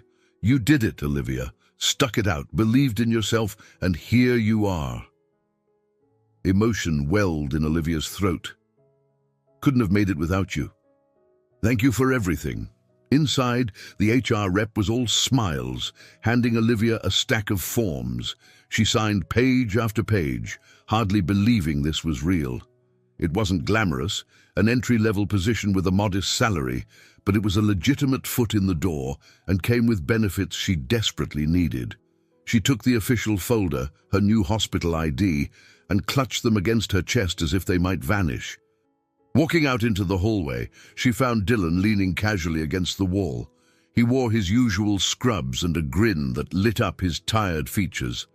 "Admin Assistant Bailey," he teased. "How does it feel?" She shook her head in wonder. "Better than I ever imagined." He held out a hand, and she took it, letting him lead her to a quiet corner near a row of windows. The city skyline stretched beyond the glass, and somewhere down there, the traffic and chaos continued. But up here, it felt like a new chapter. "Clara is announcing your hire formally in the staff bulletin today," Dylan said. "She might ask you to say a few words at a department meeting." Olivia's eyes widened. "Public speaking? That's terrifying." He chuckled. "You faced down Howard Avery and refused a bribe. You can handle a few co-workers." She rolled her eyes playfully. "Fair point." Their moment was interrupted by the ping of Dylan's pager. He checked it, sighing. "I have to consult on a complicated case. Young patient with a congenital issue. Could be a long surgery." Olivia nodded, sobering. "Go. That's what you're here for." He placed a gentle hand on her cheek. "After my shift, maybe we celebrate. If you're not too tired." She smiled, warmth blooming in her chest. "Deal." The day flew by in a blur of new tasks. Olivia discovered her desk in the outpatient wing, a simple, functional space with a computer, a phone, and a view of a busy hallway. She spent hours meeting staff, familiarizing herself with scheduling software, and juggling phone calls for upcoming patient appointments. It was exhilarating and daunting at once. Around mid-afternoon, she paused to sip water from a paper cup, letting the reality settle. She was officially employed, no longer living on the edge of uncertainty. Her phone buzzed, another text from Leah. "Congrats on the new job, sis. So proud. When do we celebrate?" Olivia sent back a quick grin emoji, promising a sisterly dinner soon. A gentle knock on the desk made her look up. Mary Ann, the nurse from radiology, smiled warmly. "You're back, but this time as a co-worker." Olivia beamed. "Feels surreal." Mary Ann patted her shoulder. We're lucky to have you. Welcome aboard. For real." By early evening, Olivia had settled into a rhythm, finalizing appointment schedules for the next day. The overhead lights cast a warm glow on the corridor. She stretched, feeling both tired and thrilled. This was where she belonged. Suddenly, a text from Dylan appeared. "Done with surgery. In the courtyard if you want to see me before you leave." Her heart fluttered. She quickly tidied her desk and logged off the computer. The courtyard behind the hospital was nearly empty at this hour, the sky painted with streaks of orange and pink as the sun dipped low. She spotted Dylan near a small bench, stethoscope draped around his neck. He turned when he heard her footsteps, relief and pride radiating from his expression. "Long day?" he asked softly. She nodded, stepping closer. "And a good one." He slipped an arm around her waist, pulling her in. They stood there, side by side, the hush of early evening settling over them. For a moment, neither spoke. She listened to the distant hum of traffic, the whisper of a breeze through newly trimmed hedges. The hospital rose behind them, windows reflecting the sunset's glow. "I want you to know," Dylan finally said, voice low, "no matter what happens with the foundation, or my father, or the board, I'm here. We'll figure it out together." She leaned her head on his shoulder. "I know, and I'm not going anywhere. This is my place now." They lapsed into a comfortable silence, letting the final rays of the sun bathe them in warm light. In that silent moment, the trials of the past weeks, Howard's threats, the financial scandal, the uncertain job faded into the background. All that mattered was this shared conviction. They'd found each other in the darkest moments, and they were stepping forward, hand in hand, toward a future they would shape themselves. Olivia closed her eyes, allowing a rush of gratitude to fill her. She pictured her first accidental step into the operating room, Dylan's cool grey eyes meeting hers, the strange spark that set everything in motion. She'd never have predicted it would lead here, standing in the courtyard of St. Jerome's, employed in love and filled with hope. He pressed a soft kiss to her temple. The air felt charged with promise, a sense that life could be both ordinary and extraordinary at once. Tomorrow they would face more challenges, bureaucracy, lingering resentment, perhaps even Howard's continued schemes. But tonight, under the glowing sky, they simply stood in quiet solidarity, forging a bond stronger than any intimidation or scandal could break. I hope you enjoyed today's story. Subscribe to the channel so you don't miss more stories like this. Leave a like and comment below what you thought of the story. See you in the next video.